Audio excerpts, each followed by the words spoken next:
Hi guys, how's my favorite people doing? या फिर आपका वाला favorite इंटर रिपीट करे तो how's my juniors doing? I hope you all are doing super well. I'm busy in your preparation of end semester exams. So here, your savior is back with another amazing savior series called as One Shot series. तो यार इसमें हम आपको unit wise one shot दे रहे होंगे जिसमें हर एक unit के topic wise questions with concept आपको करवाए जा रहे होंगे। डोंट वरी अगर आपकी रिवीजन का टाइम चल रहा है या फिर आप अभी पढ़ना ही स्टार्ट करो, जिसमें बाकी सारे बच्चे मेरे जैसे होंगे जो भी पढ़ना स्टार्ट कर रहे होंगे, बिकॉज अभी तक तो हम इवेंट्स में, हैकाथॉन्स में, मीटअप्स में जाने में बिजी थे, अभी भी टाइम मिला है पढ़ने का। तो लास्ट के 3 से 4 दिनों में इवन दो अगर आप रात को बैठ के भी देख रहे हो ना, तब भी ये बेस्ट वन शॉट प्रूव हो सकती है आपके लिए। और राइट, तो what we will be doing is आपको हर एक कॉन्सेप्ट उसके साथ क्वेश्चंस एसोसिएटेड करवाए जा रहे होंगे। तो ये बहुत अच्छी चीज़ है। आपको करना क्या है, जस्ट लिख लिख के प्रैक्टिस करनी है। अगर आपको नोट्स चाहिए तो डिस्क्रिप्शन में ही व्हाट्सएप ग्रुप का लिंक होगा जो आप आराम से ज्वाइन कर सकते हो। व्हाट्सएप ग्रुप में आपको नोट्स मिल रहे होंगे, आपको मेंटर्स मिल रहे होंगे, जिसने भी पढ़ाया है वो ट्विटर भी मिल रहा होगा। ऑल्सो एक बहुत अच्छी कम्युनिटी मिल रही होगी जिससे आप अपने डाउट्स क्लियर कर सकते हो। तो नोट्स हो गए, मेंटर से डाउट डिस्कशन हो गई, ट्विटर से आप पर्टिकुलर कॉन्सेप्ट भी पूछ सकते हो कि हाँ आप क्या बताना चाह रहे थे अगर नहीं समझ में आया है। ऑल्सो आपके साथ में जितने बच्चे पढ़ रहे हैं वो सब भी कनेक्टेड हैं। तो 20,000 प्लस की ऑडियंस व्हाट्सएप पे ऑलरेडी कनेक्टेड है, तो why not you join the groups and clear your doubts आराम से। नोट्स भी आपको वहीं पे मिल रहे होंगे। जितने भी टॉपिक्स इस वीडियो में कवर्ड हैं वो सारे मस्ट डू टॉपिक्स हैं। पूरा का पूरा सिलेबस नहीं करवाया जा रहा है यार, right, because syllabus is just so खिंच पिच। जो सिलेबस में लिखते हैं वो एग्जाम में आता नहीं है, जो एग्जाम में आता है वो ये सिलेबस में लिखते नहीं है। तो वही यहाँ पे लिखा हुआ मिलेगा आपको, वही यहाँ पे पढ़ाया हुआ मिलेगा जो कि आपके एग्जाम में आता है। उन सारे टॉपिक्स की कौन से टाइम स्टैम्प पे क्या टॉपिक पढ़ाया जा रहा है लिस्ट भी आपको डिस्क्रिप्शन बॉक्स में मिल जा रही होगी, तो आप पर्टिकुलरली उस टाइम स्टैम्प पे क्लिक करके उस टॉपिक पे भी जंप ऑन कर सकते हैं। छोटा सा टारगेट रखा हुआ है 15,000 सब्सक्राइबर्स का। I hope you will people will be helping me to complete that. तो सब्सक्राइब बटन क्लिक कर दो, लाइक कर दो एंड अच्छे से कमेंट भी ड्रॉप करना यार। तुमसे 1 साल बड़ी ही हूँ, ज़्यादा बड़ी नहीं हूँ, तो बिल्कुल से ना प्यारी सी बहन की तरह लेते हुए अच्छी अच्छी चीज़ें बताना। कोई चीज़ अगर अच्छी नहीं लगती है तो आप इम्प्रूवमेंट भी बता सकते हो। We will surely try to get done with those things also. मुझे पता है मैं बहुत जल्दी जल्दी बोल रही हूँ क्योंकि ये मेरी क्लास का टाइम है एंड अभी जस्ट ब्रेक में आकर के आपको चीज़ें बताई जा रही हैं। ऑल द बेस्ट गाइज, आराम से करिएगा, एक एक क्वेश्चन आराम से आपको करवाया गया है। ऑल्सो इस वन शॉट के बाद भी, ठीक है, ये वन शॉट कैसी बनती होगी, 1.5 से 2 घंटे, 2.5 घंटे की 1 यूनिट की वन शॉट बनती होगी।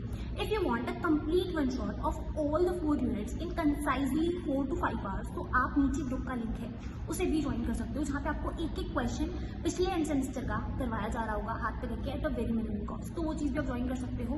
मैंडेटरी नहीं है, ये वाली यूट्यूब की वन शॉट भी पूरी एसेसिबल है, कंप्लीटली फ्री है। बट हाँ, अगर प्रीमियम कंटेंट चाहिए तो आप उसे भी ले सकते हो। एक 4 से 5 घंटे की वन शॉट को अगर आप 2 से 3 बार देख लेते हो तो कॉन्सेप्ट दिमाग में सेट हो जाएंगे और एग्जाम में बढ़िया से मार्क्स आ जाएंगे। तो सारे के सारे लिंक नीचे डिस्क्रिप्शन बॉक्स में है। Go through all the things and अच्छे से करके आइएगा। All the very best. Hello and welcome to the lecture. आज हम थ्योरी ऑफ कंप्यूटेशन का सिलेबस खत्म करने वाले हैं। तो बिना किसी देरी के देखते हैं हमारे सिलेबस की तरफ कि हमें पढ़ना क्या है। ये हमारे यूनिट 1 का सिलेबस, ऑटोमेटा एंड लैंग्वेज की थ्योरी देखेंगे हम। चोम्स्की क्लासिफिकेशन देखेंगे, फाइनाइट ऑटोमेटा क्या होता है, डीएफए क्या होता है, एनएफए क्या होता है, रेगुलर एक्सप्रेशन क्या होते हैं, regular grammar, non regular languages, pumping lemma और मीली एंड मोरे मशीन। ठीक है, चलते हैं आगे। सबसे पहले हम देखेंगे कि इंट्रोडक्शन। आखिर में थ्योरी ऑफ ऑटोमेटा होता क्या है। थ्योरी ऑफ ऑटोमेटा जो है एक ब्रांच है कंप्यूटर साइंस और मैथमेटिक्स की, जो कि क्या डील करती है, एब्स्ट्रैक्ट मशीन्स के साथ। हम यहाँ पे मशीन्स के साथ डील करेंगे। ठीक है, बस यही जानना ज़रूरी है, ये नहीं पूछा जाता, बट एक बार डेफिनेशन तो ज़रूर पता होनी चाहिए। ठीक है, आगे बढ़े। Common terminologies. सिंबल। सिंबल क्या होता है, कोई भी symbol, anything, A B, hash, 1 2 3, क, ख, ग, ये क्या है, ये सब सिंबल्स हैं। ये क्या है, सिंबल्स। कोई भी अल्फाबेट, कोई भी पिक्चर, कोई भी ऑब्जेक्ट या एंटिटी अगर हम कहें तो वो सब क्या है, वो सब सिंबल्स हैं। अब इन्हीं सिंबल को अगर मैं एनक्लोज कर दूं, एक सेट बना दूं सिंबल्स का, जैसे हमारे इंग्लिश अल्फाबेट्स में होते हैं A B C D E dot dot dot करके जेड, ये क्या है, ये कुछ जो हमारे पास सिंबल्स थे उनमें कुछ पर्टिकुलर सिंबल्स को हमने उठा के सेट बना दिया है। इसी को हम कहते हैं अल्फाबेट्स। इसे डिनोट किया जाता है सिग्मा से, ऐसे सिग्मा इक्वल्स टू करके, या फिर दूसरा तरीका क्या होता है, दूसरा तरीका होता है हम लिख देंगे सिग्मा और पैरेंथेसिस के अंदर लिख देंगे सारे के सारे अल्फाबेट्स। ठीक है, ये दो तरीके हैं हमारे पास अल्फाबेट्स को लिखने के। उसके बाद अगर हम अगले आए, स्ट्रिंग्स। स्ट्रिंग्स क्या होती है, हमने इंग्लिश में भी देखी हैं। जैसे हमारी इंग्लिश की स्ट्रिंग्स हैं या किसी भी लैंग्वेज की स्ट्रिंग होती है, ये क्या है, कलेक्शन ऑफ अल्फाबेट्स। अगर मेरे पास लेट सपोज अल्फाबेट हैं ए और बी और टी, बस ये तीन ही अल्फाबेट्स हैं अभी के लिए, तो इससे क्या स्ट्रिंग बन सकती है मुझे पता है। इंग्लिश में अगर बात करें तो बी ए टी बैट और टी ए बी टैब, ये इंग्लिश की बात हो रही है। इसमें हमने देखा कि हमने अल्फाबेट्स को यूज करके एक पर्टिकुलर ग्रामर का यूज करके वर्ड्स बनाए हैं या स्ट्रिंग्स बनाई हैं, इन्हें स्ट्रिंग्स कहते हैं। ऐसे ही हमारे पास थ्योरी ऑफ कंप्यूटेशन में अपनी ग्रामर होती है जिससे यूज करके हम कनेक्ट करते हैं अल्फाबेट्स को स्ट्रिंग्स बनाने के लिए। कैसे, देख लेते हैं। अगर हमारे पास लेट से दो अल्फाबेट्स हैं ए और बी, हम इसकी स्ट्रिंग बनाएंगे। पर हमने इंग्लिश में देखा है ए और बी से कोई भी वैलिड वर्ड नहीं बनता। ए बी या बी ए जो है कोई वैलिड वर्ड नहीं है, लेकिन हम यहाँ इंग्लिश की बात ही नहीं कर रहे, हम बेसिक्स की बात कर रहे हैं एक लैंग्वेज की। हमें क्या करना है, स्ट्रिंग बनाने के लिए बस इन्हें किसी भी ऑर्डर में जोड़ते चले जाना है। ए जो है अपने आप में एक स्ट्रिंग है, बी अपने आप में एक स्ट्रिंग है। ठीक है, अगर मैं दोनों को ही ना लूं तो एक स्ट्रिंग कौन सी आएगी, नल स्ट्रिंग, जिसमें कुछ नहीं आता। फाइ से डिनोट करेंगे, ए स्ट्रिंग बी स्ट्रिंग। अब हो सकता है ए बी ज्वाइन कर दूं, दूसरे तरीके से मैं बी ए ज्वाइन कर दूं, पॉसिबल है ना। बस हमें अलग अलग तरीके से ज्वाइन करते जाना है और ये हमारी स्ट्रिंग बनती जाएंगी। ये स्ट्रिंग वैलिड है या नहीं ये हम ग्रामर में देखेंगे आगे, कि ग्रामर कैसे बनाई जाती है। अभी के लिए बस हम वर्ड्स को ज्वाइन कर रहे हैं, ए बी बी ए। हो सकता है मैं ए के पीछे एक और ए लगा दूं, वैलिड है, एक वर्ड में हो सकते हैं एक से ज्यादा एक लेटर्स। हो सकता है मैं दो बी एक साथ लगा दूं। ठीक है, हम दो ए के बाद बी, या A B A, A A A B, या बी बी बी ए। ऐसे करते करते मैं इनफाइनाइट नंबर ऑफ स्ट्रिंग्स बना सकता हूँ। ठीक है, यही हमारी स्ट्रिंग्स हैं। अब पूछो कि क्या ए बी ही यूज होगा, तो नहीं। मैं ले सकता हूँ क्या, मैं अल्फाबेट्स ले सकता हूँ सी डी, मैं अल्फाबेट ले सकता हूँ 01, हम 01 पे भी काम करेंगे। अल्फाबेट हमें पता है इंग्लिश के अकॉर्डिंग ही अल्फाबेट्स नहीं है, ये नंबर्स हैं, पर हम इंग्लिश की बात नहीं कर रहे हैं। हमने जैसे देखा है कोई भी सिंबल, सिंबल के अंदर 1 0 सारी काउंटिंग आती है, hash tag at the rate सब आता है। तो इनमें से कोई भी पर्टिकुलर सेट अगर हम उठा के बना दें, पर्टिकुलर एलिमेंट्स का हम सेट उठा के बना दें, तो वही हमारे अल्फाबेट्स हैं। अब सी डी से अगर मेरे को बनानी हो स्ट्रिंग तो कैसे बनाऊंगा, एक नल स्ट्रिंग तो होगी, एक सी होगा एक डी होगा, फिर C D, D C, D D, C D, C D C. तो ऐसे करते करते मेरे पास इनफाइनाइट नंबर ऑफ स्ट्रिंग्स बन जाएंगी। इन्हीं स्ट्रिंग को अब मैं कलेक्ट कर लूँ एक जगह, कैसे, मैं इन्हीं स्ट्रिंग का एक कलेक्शन बना दूं तो उसे लैंग्वेज कहते हैं। एक फाइनाइट या इनफाइनाइट नंबर ऑफ स्ट्रिंग्स, इन्हीं को मैंने एनक्लोज कर दिया है। जैसे यहाँ पे मैंने बनाई है यूज करके ए बी, एक स्ट्रिंग बना, लैंग्वेज बनाई है, मतलब स्ट्रिंग्स बनाई हैं यूज करके ए बी। तो इसका क्या करूंगा मैं, एक मिनट साइड में ले लेते हैं इसे।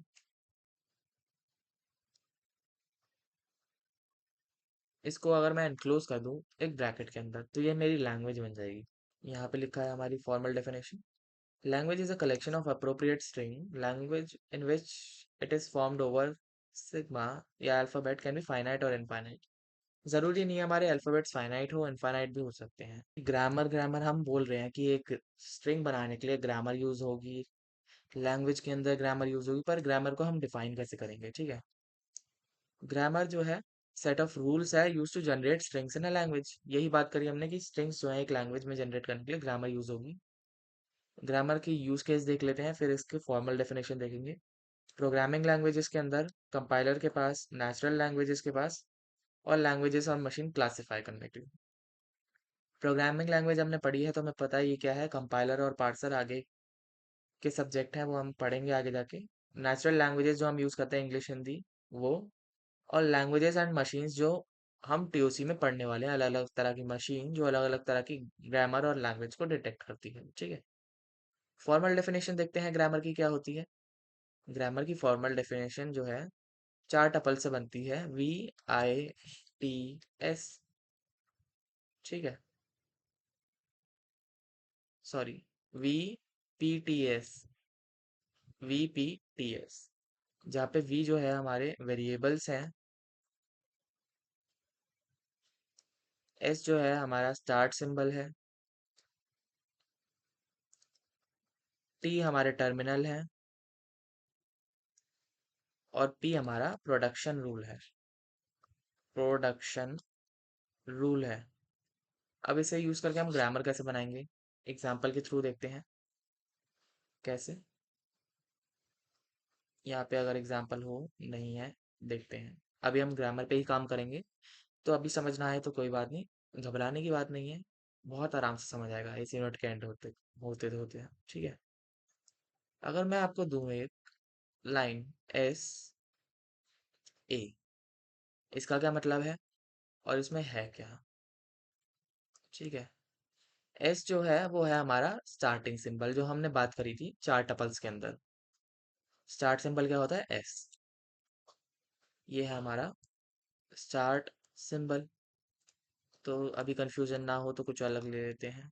यहाँ पे ए के साथ बी है कैपिटल में। ये ये जो भी बी या फिर कैपिटल में जो भी हमारे पास लेटर्स होते हैं, ये होते हैं हमारे टर्मिनल वेरिएबल्स।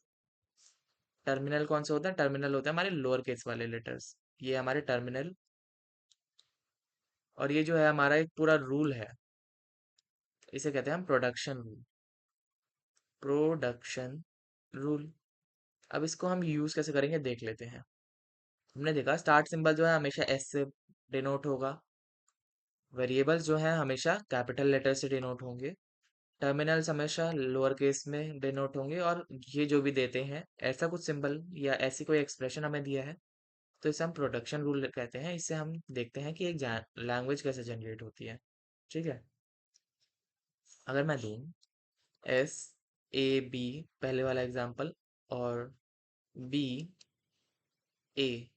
इसका क्या मतलब है, इसका मतलब है S जो है जनरेट कर रहा है AB, S जनरेट करेगा A और B, ठीक है। और B क्या जनरेट कर रहा है, B जनरेट कर रहा है A। अगर मुझे लैंग्वेज बनानी हो तो मुझे सबसे पहले एक चीज़ ध्यान रखनी पड़ती है कि मैं कभी भी स्टार्ट सिंबल या वेरिएबल पे एंड नहीं कर सकता, मुझे हमेशा एंड में टर्मिनल्स चाहिए। तो मैं टर्मिनल पे एंड करूंगा, मेरे को पता है एस से मेरे को ए भी मिल रहा है, दोनों ही मेरे को लेने पड़ेंगे, तो ए ले लिया, ए स्टार्टिंग में लिख दिया। और बी को अगर मैं खोलूंगा तो मेरे मेरे को बी से ए मिल रहा है, ए आ जाएगा यहाँ पे बी की जगह, स्टार्टिंग से देख। एस से मुझे मिला ए बी, और बी से मुझे मिला ए। ए से ए को यहाँ पे डाल दो बी की जगह, तो हमें मिला ए ए, ठीक है। अब यहाँ पे हम नल कैरेक्टर का भी यूज कर सकते हैं, कैसे। नल कैरेक्टर जो हमने देखा था फाइ, या फिर उसे डिनोट करने का एक और तरीका है एप्सिलॉन। एप्सिलॉन या फाइ से हम नल कैरेक्टर डिनोट करते हैं, ठीक है। यहाँ पे ज्यादातर एप्सिलॉन में लिखा दिखेगा, फाइ में भी दिखे तो कंफ्यूज मत होना।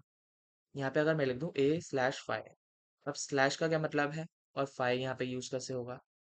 स्लैश का मतलब है बी या तो ए जनरेट करेगा या एप्सिलॉन जनरेट करेगा, इन दोनों में से कोई एक चीज ही एक बारी में जनरेट कर सकता है, ठीक है।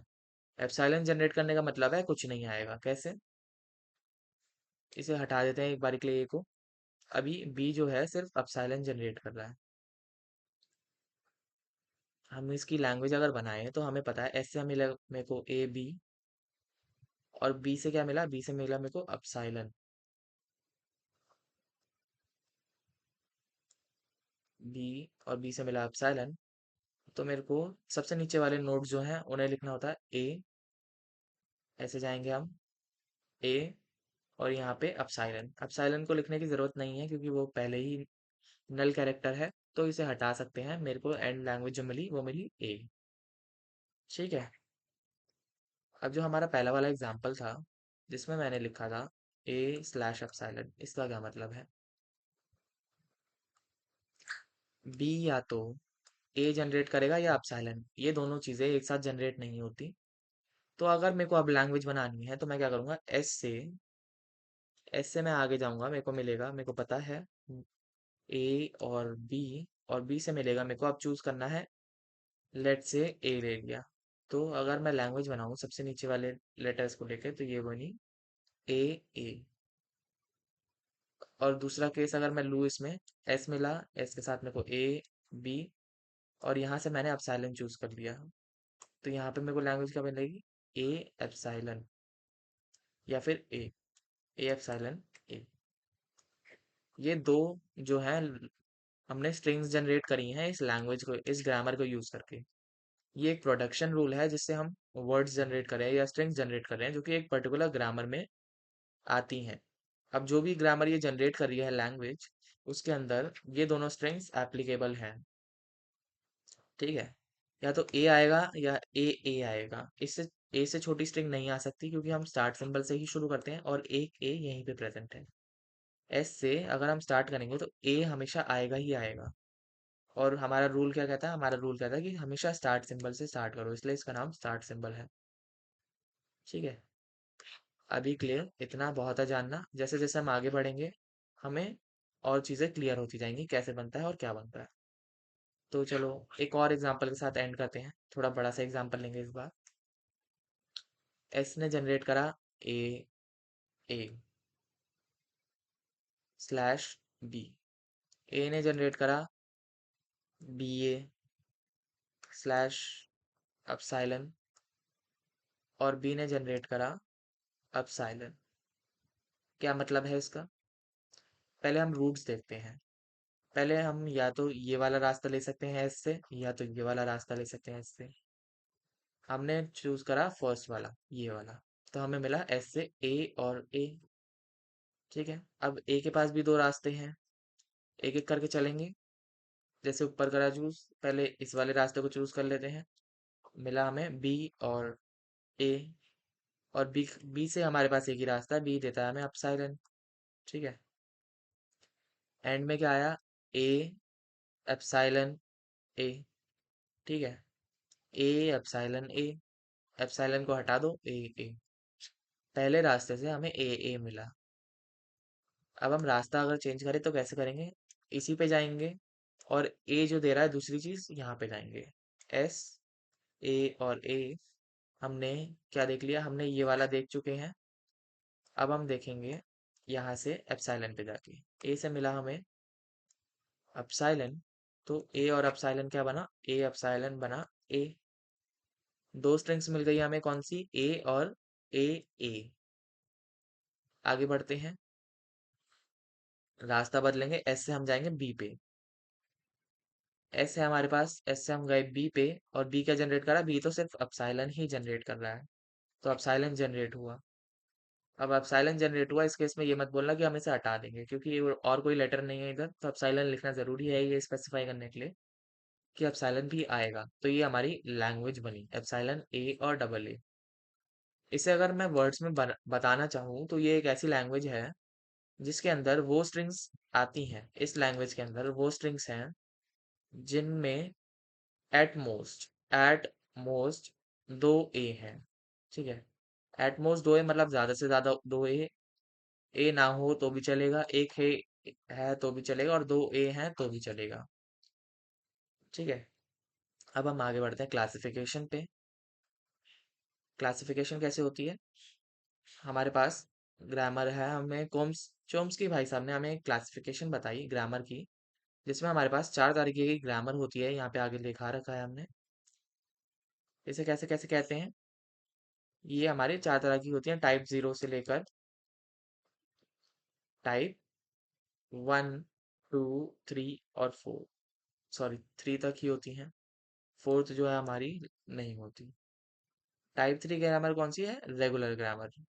कैसे शुरू करते हैं हम, जैसे नंबरिंग शुरू होती है, type 0, type 1, type 2, type 3।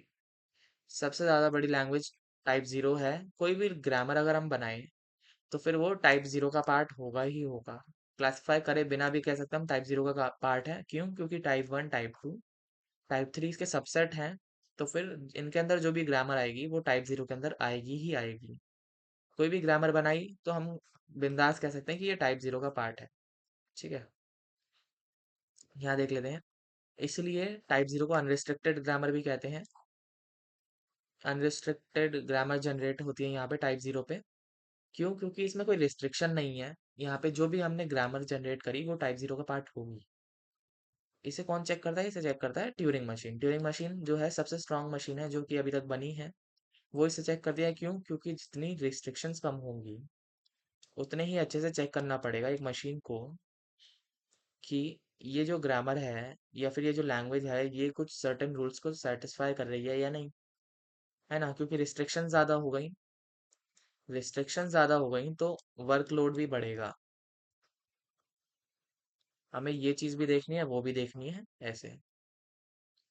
Type 1 होती है कंटेक्स्ट सेंसिटिव ग्रामर और टाइप 2 होते हैं context free grammar. Context free और रेगुलर ग्रामर जो है फर्स्ट सेकंड यूनिट से पूछा ही जाता है, तो फिर इसे अच्छे से पढ़ लेना।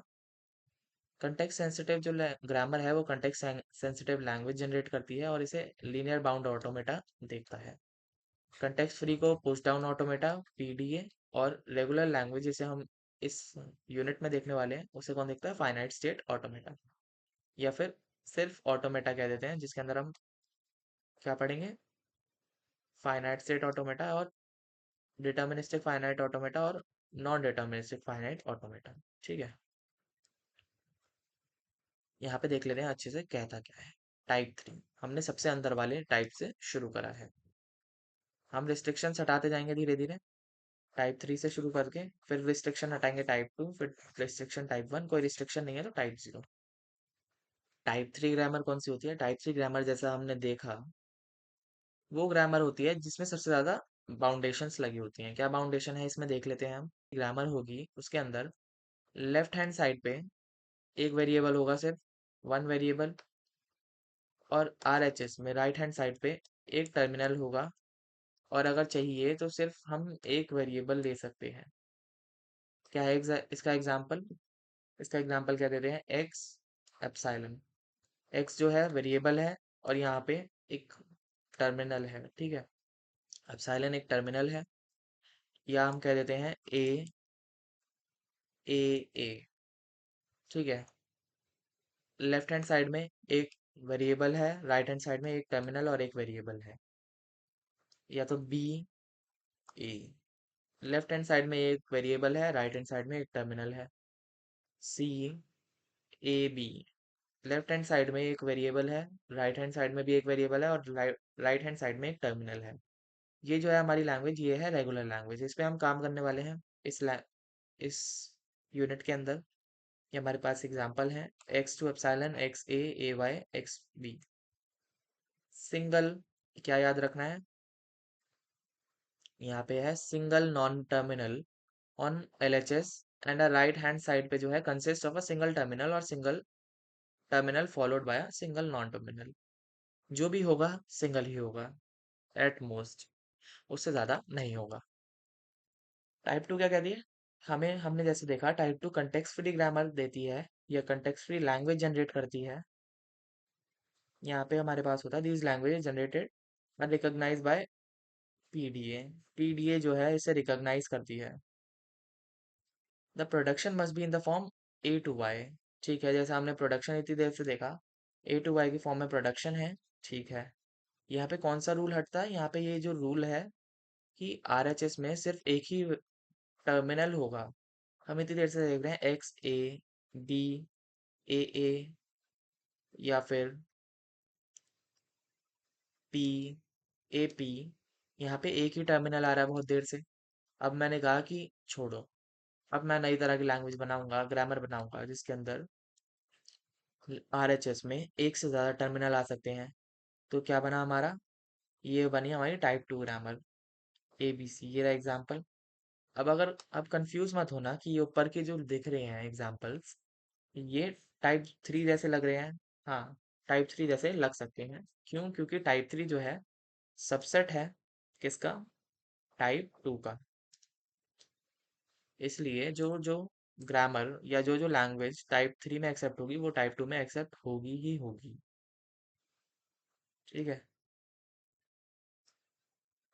यहाँ पे एक रूल और आता है क्या, एप्सिलॉन का एक रूल होता है, समझ लो पहले अच्छे से। एप्सिलॉन के आरएचएस में एप्सिलॉन के राइट हैंड साइड पे कुछ नहीं आता, ना कि लेफ्ट हैंड साइड में आता। इसे ब्रेक किया जाता है इस लाइन के थ्रू। अगर मुझे एक से ज्यादा प्रोडक्शन रूल डालने हैं एक ही जगह, कि मेरे को चाहिए एक्स एप्सिलॉन के साथ, मैं कहूँ कि मेरे पास एक्स ए बी सी भी है, तो मैं इसे कैसे लिख सकता हूँ, X A B C epsilon. Epsilon जो है अकेला आता है, इसके आगे ए नहीं लग सकता या इसके पीछे ए नहीं लग सकता। ठीक है, ये अपसाइलन को यूज करने की एक कीमत होती है, epsilon. Type one grammar, type one grammar क्या कहता है, इसमें एक और हमने रिस्ट्रिक्शन हटा दिया कि आरएचएस या एलएचएस में जो हमने कहा था एक एक ही हमारे क्या आएंगे, हमने एलएचएस में कहा था कि हमारा सिर्फ एक ही वेरिएबल आएगा। ये हमने रूल यहाँ पे हटा दिया। यहाँ पे हमारे आरएचएस में भी एक से ज्यादा वेरिएबल्स आ सकते हैं। कैसे, ये रहा ए बी बी सी। ये जो है ये टाइप वन ग्रामर के अंदर आता है। इसमें जो है कंटेक्स्ट सेंसिटिव लैंग्वेज जनरेट होती है। ये रहा हमने जो अभी बात करी थी, allowed if S does not appear on the right hand side of any rule, the language generated by this grammar are recognized by a linear bound automata. LBA जो है इन्हें रिकॉग्नाइज करता है। और लास्ट में टाइप जीरो ग्रामर, जिसमें कोई restriction ही नहीं है। इसमें रिकर्सिव एन्यूमरेबल लैंग्वेज जनरेट होती है। इसमें कोई रिस्ट्रिक्शन नहीं है। There are no phrase structure grammar including all formal grammars. ठीक है, सारी की सारी जो अभी तक हमने ग्रामर पढ़ी उन सबको कलेक्टिवली हम टाइप जीरो ग्रामर के अंदर डाल सकते हैं। ठीक है, they generate the language that are recognize by Turing machine. Turing machine जो है जनरेट करती है type zero grammar. Production rule in the form alpha to beta, where alpha is a string of terminals and non-terminals with at least one non-terminal and cannot be full. Beta is a string of terminals and non-terminals. Lastly हमने एक और last rule हटा दिया। हम इतनी देर से कह रहे थे कि एलएचएस में क्या आएगा, सिर्फ एलएचएस में सिर्फ वेरिएबल्स आएंगे। यहाँ पे हमने काम ही खत्म कर दिया कि टर्मिनल्स भी हो सकते हैं और नॉन टर्मिनल्स भी हो सकते हैं। इसके साथ हम टर्मिनल्स भी डाल सकते हैं। ठीक है, ये रहा बी सी ए सी बी, टर्मिनल भी है नॉन टर्मिनल भी है। और राइट हैंड साइड में एक से ज़्यादा हमारे पास टर्मिनल्स भी हैं और एक वेरिएबल भी है। ठीक है,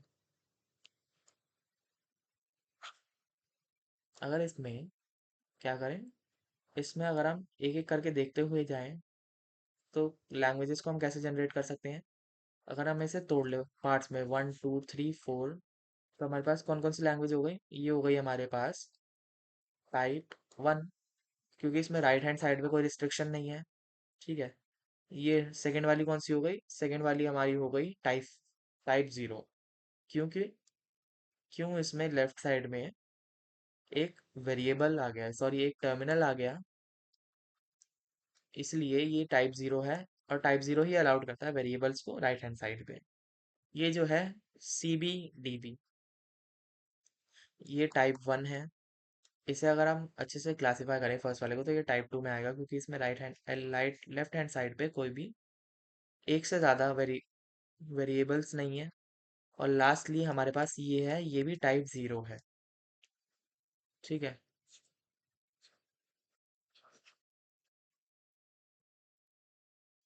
आगे बढ़ते हैं।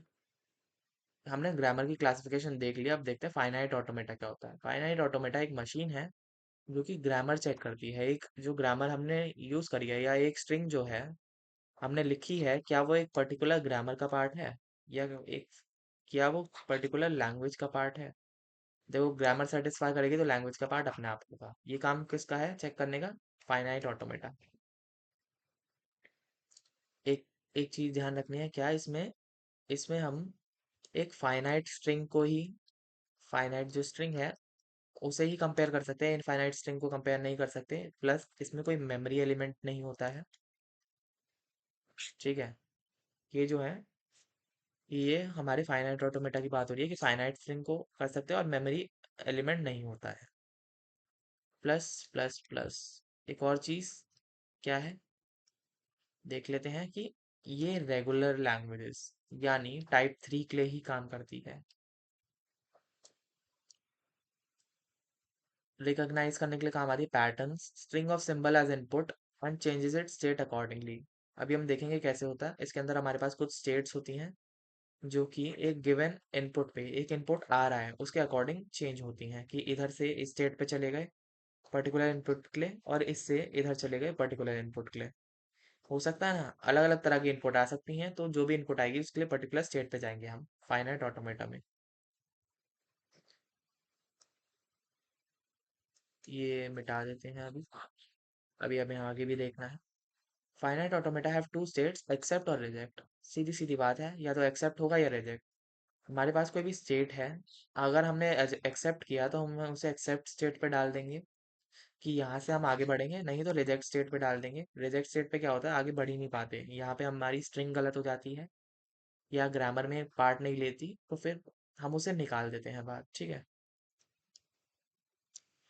Eight the time of transition the automata can either move to the next state or stay at the same state. देख लेते हैं कैसे होगा। हम 5 टपल्स की मदद से इसे क्लासिफाई करते हैं। 5 टपल्स कौन कौन से हैं? क्यू, क्यू है हमारे नंबर ऑफ स्टेट्स, सिग्मा जो हम अल्फाबेट्स पढ़ते हुए आए हैं। क्यू के अंदर हमारे पास 2 स्टेट होंगे, एक होगा इनिशियल स्टेट क्यू नॉट जहाँ से हम शुरू करेंगे, और एक होगा फाइनल स्टेट जिसे हम एफ से डिनोट कर रहे हैं। यहाँ पे आके हमारी स्ट्रिंग एक्सेप्ट हो जाएगी, ठीक है ना। हमें पता है कि हम एक स्टेट क्यू नॉट पे स्टार्ट करेंगे हमेशा, तो हम इसे ऐसे बना देते हैं कि हमारे पास एक इनपुट आ रहा है क्यू नॉट पे। इससे पता चल जाएगा कि हमारा इनपुट आया है, और कुछ चेंजेस करने के बाद, कुछ स्टेट से आने के बाद हम लास्ट में बना देंगे एक क्यू एन। एन जो है जो भी नंबर ऑफ स्टेट होगा वो होगा, और इसे डबल सर्कल कर देंगे, इससे हमें पता चलेगा कि ये फाइनल स्टेट है, ठीक है। बीच में जो हमारी ये टोटल नंबर ऑफ स्टेट्स हैं, इसे हम डिनोट करते हैं क्यू से। अल्फाबेट्स जो भी हमारे आते हैं एज इनपुट, वो है हमारे अल्फाबेट, ये हमारा क्यू नॉट, ये हमारा एफ। लास्ट में ये जो ट्रांजिशन है, इसे हम डिनोट करते हैं इससे, ट्रांजिशन फंक्शन। फाइनाइट ऑटोमेटा काम कैसे करता है? हमारे पास एक टेप है, इनपुट टेप है, जिसके अंदर हमारे पास कैरेक्टर्स आती हैं स्ट्रिंग की, और एक फाइनाइट कंट्रोल है। कैसे काम करता है? हमारा जो टेप रीडर है या फाइनाइट कंट्रोल है, वो शुरू करता है पहले स्ट्रिंग, स्ट्रिंग के पहले अल्फाबेट से, उसे रीड करता है, फिर उसके कॉरेस्पॉन्डिंग अगर कोई स्टेट बदलनी हो तो वो काम करता है। देन हम बढ़ जाते हैं नेक्स्ट अल्फाबेट पे। इसमें भी सेम होता है, रीड करा और उसके कॉरेस्पॉन्डिंग जो भी स्टेट बदलनी है या जो भी काम करना है वो करा। देन हम तीसरे वाले लेटर पे बढ़े, ठीक है। ऐसे ऐसे होता जाता है। जैसे मैं कहूँ फॉर एग्जांपल, मेरे पास है एक स्ट्रिंग ए बी। अब मेरे को एक लैंग्वेज चाहिए जिसके अंदर इक्वल नंबर ऑफ ए हो और इक्वल नंबर ऑफ बी हो। अब मेरी लैंग्वेज के अंदर number of A equals to number of B है, ठीक है। इसके अंदर इक्वल है। अब चेक कैसे होगा? अब चेक कैसे होगा, ठीक है। हम जाएंगे ए पे, इसके बाद कोई हमें काम करना हो हम आगे बढ़ जाएंगे। फिर हम जाएंगे बी पे, फिर इस पे कोई स्टेट चेंज करनी हो तो हम आगे बढ़ जाएंगे। फिर हम जाएंगे ए पे, कोई स्टेट पे काम करना हो तो आगे, लास्ट में बी पे। और यहाँ पे डिटरमाइन होता है कि हमारी स्ट्रिंग जो है एक्सेप्ट होगी या नहीं होगी। जरूरी नहीं है लास्ट तक जाना पड़े, कई बार हमारे पास ऐसी स्ट्रिंग आती है जो स्टार्टिंग में ही रिजेक्ट हो जाती है या बीच में ही रिजेक्ट हो जाती है। कैसे? अगर मुझे एक लैंग्वेज चाहिए जिसके अंदर सारी स्ट्रिंग्स ए से स्टार्ट हो रही हैं, मेरे पास कुछ आउट इनपुट हैं जैसे कि ए बी, ये पहला इनपुट है, और दूसरा इनपुट है बी ए। मैं रीड करूंगा, पहले मेरा रीडर ए को रीड करेगा, वेरी गुड, यहाँ से अगली स्टेट पे बढ़ जाएगा। अगली स्टेट कौन सी होगी? Final state. क्योंकि हमें बस चाहिए थी ऐसी स्ट्रिंग जो कि ए से स्टार्ट होने वाली स्ट्रिंग को क्या करे, एक्सेप्ट करे। तो ए से स्टार्ट हो रही है ये स्ट्रिंग, हमने एक्सेप्ट कर ली, अब हमें आगे से मतलब नहीं है। इसके बाद अगर हम जाएं दूसरे एग्जाम्पल पे बी ए, यहाँ पे हम रीड करेंगे पहला लेटर बी है, यहाँ से हम चले जाएंगे रिजेक्ट स्टेट पे। पहला लेटर गलत हो गया, अब हमें नहीं चाहिए ये, आगे जो मर्जी आता रहे। दिस इज हाउ ये सब काम करता है, कि इनपुट टेप जो है ऐसे लेके आती है इन सब इंटीजर्स को, इन सब स्ट्रिंग्स को ऐसे लेके आती है, और इसे रीड करके ऐसे ही काम होता है, ठीक है। ये थ्योरी पढ़ लेना एक बार अच्छे से, कैसे लिखना है समझ आ जाएगा एग्जाम में। तो हम आगे बढ़ते हैं। अगर हमें एग्जाम्पल दिया जाए कि अब एग्जाम्पल सॉल्व करते हैं। हमें एक फाइनाइट ऑटोमेटा बनाना है जिसमें 0 और 1 हमारे पास अल्फ़ाबेट्स क्या हैं, 0 और 1, accept the only input 101। 101 input accept करेंगे। कैसे? हम ऑटोमेटा बनाते टाइम सबसे पहले ये ध्यान रखते हैं कि इनिशियल स्टेट बना दी, इसके बाद हमें सबसे मिनिमम आउट इनपुट, सबसे मिनिमम क्या है, यहाँ पे सिर्फ एक ही इनपुट है, इसके लिए हम बनाएंगे अगर हमारे पास क्यू नॉट पे 1 आया है इनपुट, क्या आ सकता है इनपुट, या तो 0 आ सकता है या 1 आ सकता है, क्योंकि दो ही अल्फ़ाबेट्स हैं, इनके अलावा कुछ नहीं आएगा। तो क्यू नॉट पे अगर हमारे पास 1 आ गया तो हम Q1 पे चले जाएंगे, Q1 पे हमारे पास 0 आ गया तो Q2 पे चले जाएंगे, और Q2 पे अगर हमारे पास 1 आ गया तो Q3 पे चले जाएंगे, जो कि हमारी फाइनल स्टेट होगी। कैसे रीड होगा? 101 आया, टेप इसके पास गई, देखा अभी हमारी टेप इनिशियल स्टेट पे है, 1 रीड करा, Q2 पे चली गई, ठीक है, Q2 स्टेट पे चले गए, टेप 0 पे आई, रीड करा, सॉरी Q1 है, टेप यहाँ पे आई, रीड करा, Q2 पे चली गई, और लास्ट में टेप यहाँ पे आई, इसे रीड करा, Q3 पे चले गए। अब Q3 पे आ गए हैं, Q3 हमारा फाइनल स्टेट है, तो फिर हमने हमने जो भी बनाया है वो एक्सेप्ट हो जाएगा। ठीक है,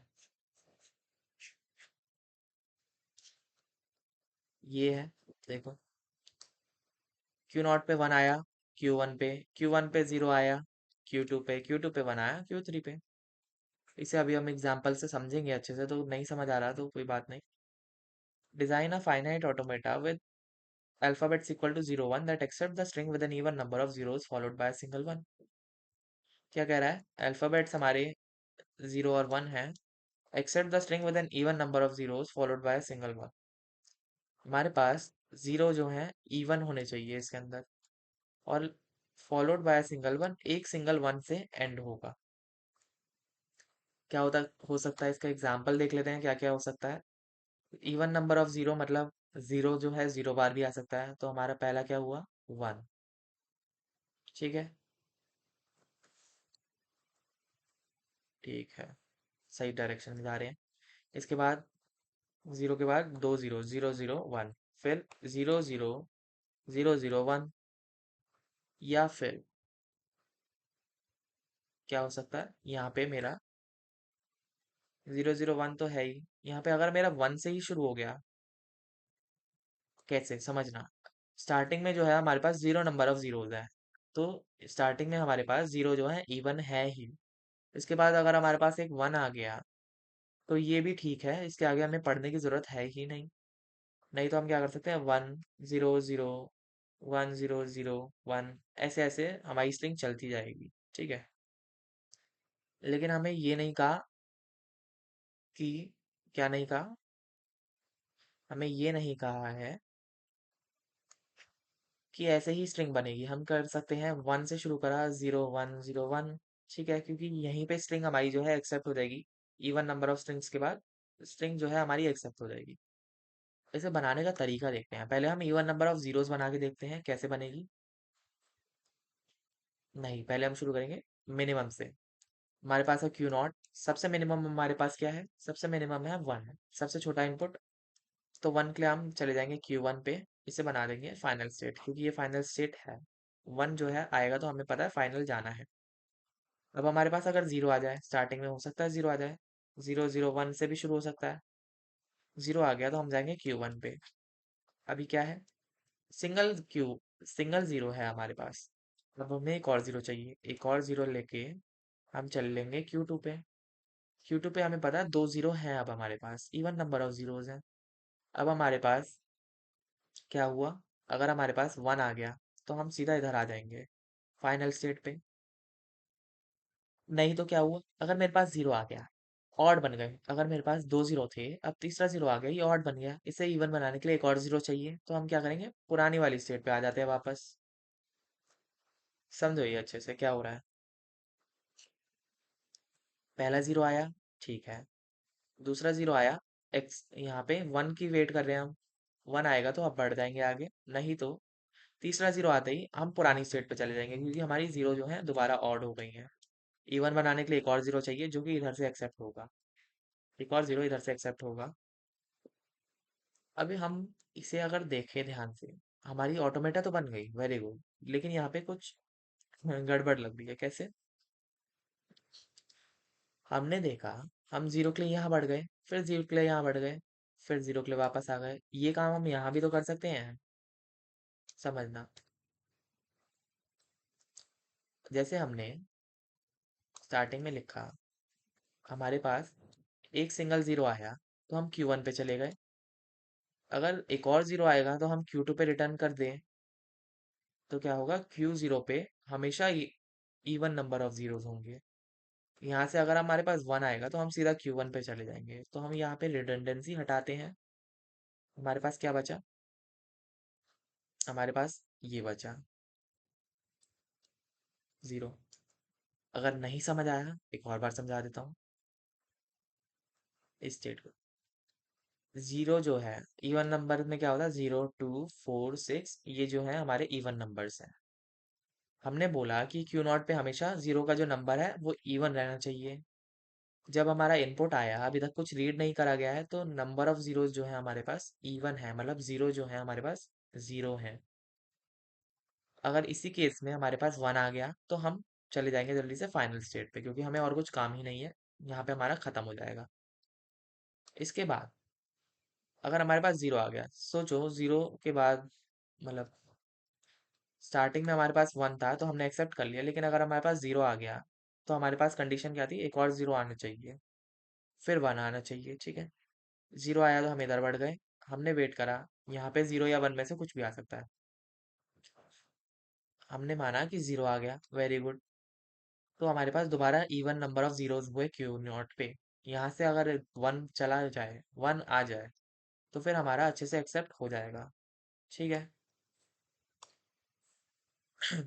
लेकिन अगर यहाँ पे वन आ गया, हमारे पास एक और एग्जाम्पल भी तो हो सकता है। सारे इनपुट लेके चलेंगे हम, 0 1, तो गलत हो गया, 0 1 में गलत हो गया। हम वेट करेंगे कि एक और जीरो आ जाए तो नंबर ऑफ जीरोस जो है इवन हो जाएंगे। वापस गए, इवन हो गए। अब वन आए तो कोई टेंशन ही नहीं है, हम यहाँ पे चल जाएंगे। ठीक है। फाइनाइट ऑटोमेटा कितने तरह के होते हैं, अभी हम एग्जाम्पल के थ्रू आगे देखेंगे। ट्रांजिशन टेबल कैसे बनती है सब देखेंगे। डीएफए देख लेते हैं, हम कुछ स्किप नहीं कर रहे हैं। हम फाइनाइट ऑटोमेटा के अंदर जो दो तरह के फाइनाइट ऑटोमेटा, डीएफए और एनएफए पढ़ रहे हैं। इन्हें पढ़ते पढ़ते हम इसका डिफरेंस देखेंगे और लास्ट में इन्हें कंपेयर करेंगे उस टेबल की मदद से जो हमने अभी स्किप करी है। फिर हम इन्हीं के अंदर ही क्या बनाना सीखेंगे, इसके अंदर हम बनाना सीखेंगे टेबल। कि टेबल कैसे बनती है, स्टेट टेबल कैसे बनती है। डीएफए क्या है? डीएफए बस एक फाइनाइट ऑटोमेटा है जिसके अंदर हर स्टेट पे सारे अल्फाबेट्स के लिए कुछ ना कुछ स्टेट है। जैसे हमने अभी जो बनाया था, क्या बनाया था, Q0 0, Q1 0, 1 और 1, Q2। ये किसका एग्जाम्पल है? ये डीएफए का एग्जाम्पल है। कैसे? क्योंकि हर स्टेट पे Q0 पे हमने दोनों अल्फाबेट्स 0 और 1 के लिए डिफाइन कर दिया कि हम क्या करेंगे, और Q1 पे हमने डिफाइन कर दिया कि 0 और 1 के लिए क्या करेंगे। Q2 पे नहीं करा, यहाँ पे हम लूप लगा देंगे 0 और 1। ये है हमारा डीएफए। जैसे ही हम ये लूप हटाएंगे तो क्या होगा, हमने एक गलती कर दी। डीएफए बनाते बनाते एक गलती हो गई कि हमने इस पे नहीं दिखाया, Q2 पे, कि अब जो आगे अल्फाबेट्स आएंगे उनके साथ करना क्या है। तो ये बन जाता है एनएफए। ठीक है, एक और बार अच्छे से समझाता हूँ। डीएफए क्या है? डीएफए एक ऐसा ऑटोमेटा है जिसके अंदर हर स्टेट पे सारे अल्फाबेट्स के लिए कोई ना कोई स्टेट होती है। अगर इस डायग्राम में हमारे पास दो अल्फाबेट्स हैं, 0 और 1, इस डायग्राम के लिए हमारे पास दो अल्फाबेट्स हैं, 0 और 1, तो हमारे पास अगर सारे के सारे क्या हैं, सारे के सारे स्टेट्स डिफाइन हैं, तो हम क्या कहेंगे, ये डीएफए है, नहीं तो ये एनएफए है। हम देखते हैं, स्टार्टिंग से शुरू करते हैं। Q0 पे हमारे पास जीरो भी डिफाइंड है और वन के लिए भी डिफाइंड है कि हमें जाना कहाँ है, तो Q0 इज ओके। Q1 देखें, वन के लिए डिफाइंड है, हमें करना क्या है, जीरो के लिए डिफाइंड है, हमें करना क्या है, ये भी ठीक है। लेकिन Q2 के लिए कुछ भी डिफाइंड नहीं है, हमें नहीं पता कि जीरो या वन आ जाए Q2 पे, तो हमें करना क्या है। क्योंकि हो सकता है जैसे हमने वन एक्सेप्ट करा है, इसके आगे 0 1 0 1 कुछ भी आ जाए, तो हमने तो सिर्फ वन से मतलब रखा है, यहाँ पे आगे से मतलब नहीं रखा। ये हमारा NFA है। इसे DFA में कन्वर्ट करने के लिए हम क्या करेंगे, इसे DFA में कन्वर्ट करने के लिए सिंपल सा काम है, हम यहाँ पे 0 1 लगा देंगे। ये बन जाएगा हमारा एक DFA। अच्छे से हम कन्वर्जन आगे सीखेंगे, ये मैंने बस एग्जांपल के लिए 0 1 लगाया है, तो इसे ज़्यादा सीरियस मत लेना, समझने के मीडियम से ही समझना। दोबारा जो हमने डी फाइनाइट ऑटोमेटा में पढ़े थे 5 टपल्स, वो यहाँ पे ऐसे लिखे जाते हैं। क्यू है फाइनाइट स्टेट ऑफ स्टेट्स, ये हमारे इनपुट सिंबल है, Q not initial, F final, और डेल्टा जो है ट्रांजिशन फंक्शन है। और इसमें ट्रांजिशन फंक्शन दिया जाता है Q into input alphabets gives Q. कैसे लिखा जाएगा ये अभी हम देखेंगे। बनाते हैं, ये हमारे पास एग्जांपल है एक। क्यू नॉट, Q1 Q2 हमें दे रखी हैं 3 state, Q not, Q1 Q2। ठीक है, क्यू नॉट जो है क्या है, क्यू नॉट जो है क्यू नॉट पे ही जा रहा है। कैसे, क्यू नॉट को हम क्या कहते हैं, क्यू नॉट जो होता है हमारा इनिशियल स्टेट है, तो हमने यहाँ पे इनिशियल स्टेट डिफाइन करा है कि क्यू नॉट जो है हमारा इसके अंदर इनिशियल स्टेट है और Q2 जो है हमारा फाइनल स्टेट है। तो अगर हम इस डायग्राम को ध्यान से देखें, इसमें हो क्या रहा है, इसके अंदर हमारे पास कोई इनपुट आ रही है जिसके अकॉर्डिंग हम कुछ काम कर रहे हैं। हम क्या एक्सेप्ट करा रहे हैं, 1 और 0। ठीक है, हमारे पास कोई भी स्ट्रिंग आ सकती है, 0 1 1 0 1 0। ये क्या कर रही है, ये एक स्ट्रिंग एक्सेप्ट कर रहे हैं, इसमें कुछ ज्यादा खास है नहीं। How are DFA operates, graphical representation of DFA, ये जो है सब सेम है एज NFA। जो भी हमने NF जो भी हमने फाइनाइट ऑटोमेटा के अंदर पढ़ा, वही सब हम यहाँ पे अप्लाई करने वाले हैं। ठीक है, कंस्ट्रक्ट कैसे करते हैं, लैंग्वेज समझ ली, कंपोनेंट्स देख लिए, लैंग्वेज में हमें मांगा क्या गया है वो देख लिया, गिवन अल्फाबेट्स देख लिए, स्टेट्स बनाएंगे जैसे हमने पहले स्टेट बनाई Q0 से Q1, अब जाएंगे कैसे वो डिफाइन कर दिया, इनिशियल फाइनल स्टेट बना दी, और एग्जाम्पल्स के साथ टेस्ट कर दिया। ये हम एग्जाम्पल से ही समझेंगे, रुको। Some examples, set of false string that start with 0, हमने ये वन के लिए भी समझा था, 0 के लिए देख लेते हैं। 0 से स्टार्ट होने वाली स्ट्रिंग को कैसे देख सकते हैं, 0 से स्टार्ट होने वाली स्ट्रिंग जो है हो सकती है 0 0 1 0 0 1 0 1 0 0 1 1 0, कुछ भी, infinite number of strings, assuming कि हमारे पास अल्फाबेट 0 और 1 है जिसपे हम काम कर रहे हैं इन एग्जाम्पल्स में। ठीक है, तो हमें क्या करना है, हम पहले तो इनिशियल स्टेट बना देंगे कुछ भी बना देंगे। ठीक है, सबसे छोटा एग्जाम्पल उठाएंगे, 0 0 आया, Q1 पे चले जाएंगे, और 0 जो है हमें एक्सेप्ट कराना है क्योंकि ये लैंग्वेज का पार्ट है, तो ये हो गया। ठीक है, लेकिन अब क्या, Q0 के लिए हमने 0 तो डिफाइन कर लिया, लेकिन अगर हमारे पास आ गया 1 0, ये तो हमने नहीं देखी ना इसमें, 1 0 अगर हमारे पास आ गया तो ये हमें एक्सेप्ट ही नहीं करना। 1 के लिए हम अलग स्टेट पे जाएंगे, Q2 पे। ठीक है, अब हमने Q0 के लिए दोनों डिफाइन कर लिए हैं। Q1 पे अगर हम जाएं, तो हम अगर एग्जाम्पल्स में देखें, हमारे पास एग्जाम्पल में 0 1 भी है और 0 0 1 भी है। तो 0 के बाद 0 1 आए, 0 0 आए, 0 0 1 आए, 0 1 1 0 आए, तो फर्क नहीं पड़ता हमें जो भी आ रहा है। हम यहाँ से एक लूप बनाएंगे 0 और 1 का। इसका मतलब क्या है, एक बार 0 आ गया तो अब स्ट्रिंग खत्म होने का हम वेट कर रहे हैं, हम इसी स्टेट पे रहेंगे जो भी आ जाए, ताकि हमारी जो स्ट्रिंग है वो एक्सेप्ट हो जाए। और Q2 जो है, Q2 में भी हम सेम करेंगे, 1 के बाद 0 आ जाए, 1 के बाद 1 1 0 आ जाए, 1 0 1 आ जाए, फर्क नहीं पड़ता, यहीं रहेंगे क्योंकि हमें एक्सेप्ट ही नहीं करना Q2। ठीक है, ये हमारा बन गया है। Q2 जो है इसे हम डेड कॉन्फ़िगरेशन या डेड स्टेट भी कहते हैं, क्योंकि यहाँ पे हम आके खत्म हो गया हमारा क्वेश्चन, यहाँ से हम आगे बढ़ ही नहीं सकते कहीं। एक्सेप्ट करनी है एक स्ट्रिंग जो कि या तो 0 1 से शुरू हो रही हो या फिर 0 1 से एंड हो रही हो। ठीक है, ये 0 1 से शुरू हो रही है और ये 0 1 से एंड हो रही है, तो इसकी लैंग्वेज कैसे बना देंगे, हमें दे रखा है कि अल्फाबेट्स कौन से हैं, 0 और 1। ठीक है, लैंग्वेज कैसे बनेगी, स्टार्टिंग में कुछ भी आ जाएगा, देखो 0 1 से शुरू करते थे, 0 1, इसके बाद कुछ भी 1 0 0 1 सबसे मिनिमल केस लेके चलते सबसे पहले। 0 1 से शुरू या 0 1 से खत्म। ये दोनों कर रहा है, 0 1 से शुरू भी है और 0 1 से ही खत्म भी है।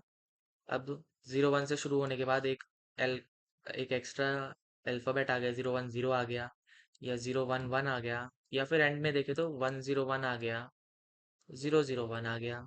ठीक है, ऐसे ऐसे चलता जाएगा। तो अगर हम बनाना शुरू करें, कैसे बनाएंगे? हम बनाएंगे पहले इनिशियल स्टेट क्यू नॉट, यहाँ से 0 1 0 के लिए जाएंगे Q1 पे, और 1 के लिए जाएंगे Q2 पे। देखो, सबसे पहले हमें बस इनिशियल स्टेट के लिए बना देना है, बाकी स्टेट्स फिर हम ऐड करते करते करते जाएंगे, एग्जाम्पल के साथ अच्छे से समझते जाएंगे। ठीक है, 0 1 से एंड हो गया, मतलब 0 1 से शुरू होने वाला हमने ऐड कर दिया। ठीक है, पर अगर 1 से शुरू हो रहा हो तो क्या करें?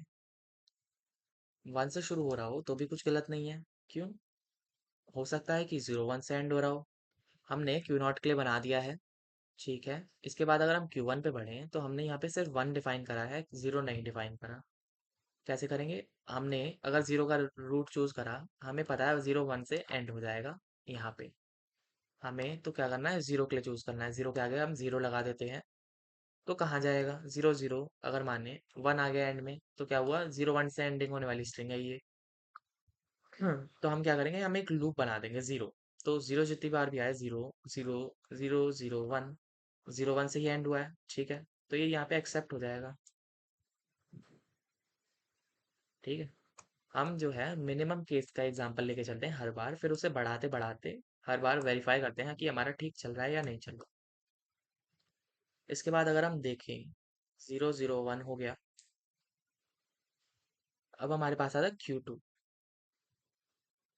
Q2 क्या है? अगर हमारा 0 1 पहले ही मिल चुका है, उसके बाद जो भी 0 1 1 0 0 0 हो, हमें फर्क नहीं पड़ता, तो हम बना देंगे एक सेल्फ लूप 0 1, क्योंकि यहाँ पे 0 1 से स्ट्रिंग जो है या तो शुरू होने वाली आ जाएंगी या एंड होने वाली आ जाएंगी। ठीक है, बट अब हम देखते हैं दूसरे वाली केस पे। हमने शुरू कर दिया नंबर एक 1 से। 1 से नंबर शुरू हो गया है, आगे कैसे बढ़ेंगे समझना पड़ेगा, आगे कैसे बढ़ेंगे। ठीक है, 1 से नंबर शुरू हो गया, हो सकता है अगले में 0 1 पे एंड हो जाए, तो 0 आते ही हम क्या करेंगे? 0 आते ही हम इधर जोड़ देंगे। कैसे चलेगा? 1 से इधर आए, 0 से इधर गए, 1 से इधर गए, तो 0 1 से एंड होने वाली स्ट्रिंग से हम इधर चले गए सीधा। ठीक है ना? पर जरूरी नहीं है 0 ही आए, हो सकता है 1 आ जाए घूम के, 1 1 1 0 1। तो इस केस में क्या करेंगे हम? हमें पता है कि जब अगर 1 एक से ज्यादा बार आ सकता है, तो हम एक लूप बना देंगे 1 का। ठीक है, ये ऐसे बन जाएगा। कुछ डीएफए जो है वो, डीएफए और एनएफए एक ही बात है, बस एक डिफरेंस आ जाता है छोटा सा, कि क्या? पहले तो इनके स्टेट में डिफरेंस आ जाता है। ठीक है, ट्रांजिशन फंक्शन इसका ऐसे दिया जाता है, क्यू क्रॉस ई गेस पी क्यू। ठीक है, ये एनएफए का है। डीएफए के केस में हमें मिल रहा था क्यू क्रॉस ई क्यू। ठीक है, इसे नहीं पूछा जाता। एनएफए के केस में अगर हम इस एनएफए को ध्यान से देखें, 0 के लिए हम क्यू नॉट पे 0 0 पे रिपीट कर रहे हैं क्यू नॉट, और 0 के लिए ही हम Q1 पे भी जा रहे हैं। ऐसा कैसे हो सकता है? ये एनएफए के अंदर पॉसिबल है। एनएफए के अंदर हम एक ही इनपुट पे अलग अलग स्टेट्स में जा सकते हैं। सिमिलरली अगर इसके अंदर कुछ भी गायब हो, जैसे यहाँ पे 0 1 दो बार आ रहा है, 1 पे हम दो स्टेट्स पे जा रहे हैं Q2 में। सिमिलरली अगर इसके अंदर कुछ भी गायब हो, कोई स्टेट अगर हम ना लिखें तो भी चलेगा, जैसे हमने Q2 के अंदर स्टेट स्पेसिफाई नहीं करी है, ये भी एनएफए के अंदर वैलिड है। तो एनएफए जो है आसान तरीके से बनने वाला एक डीएफए ही है।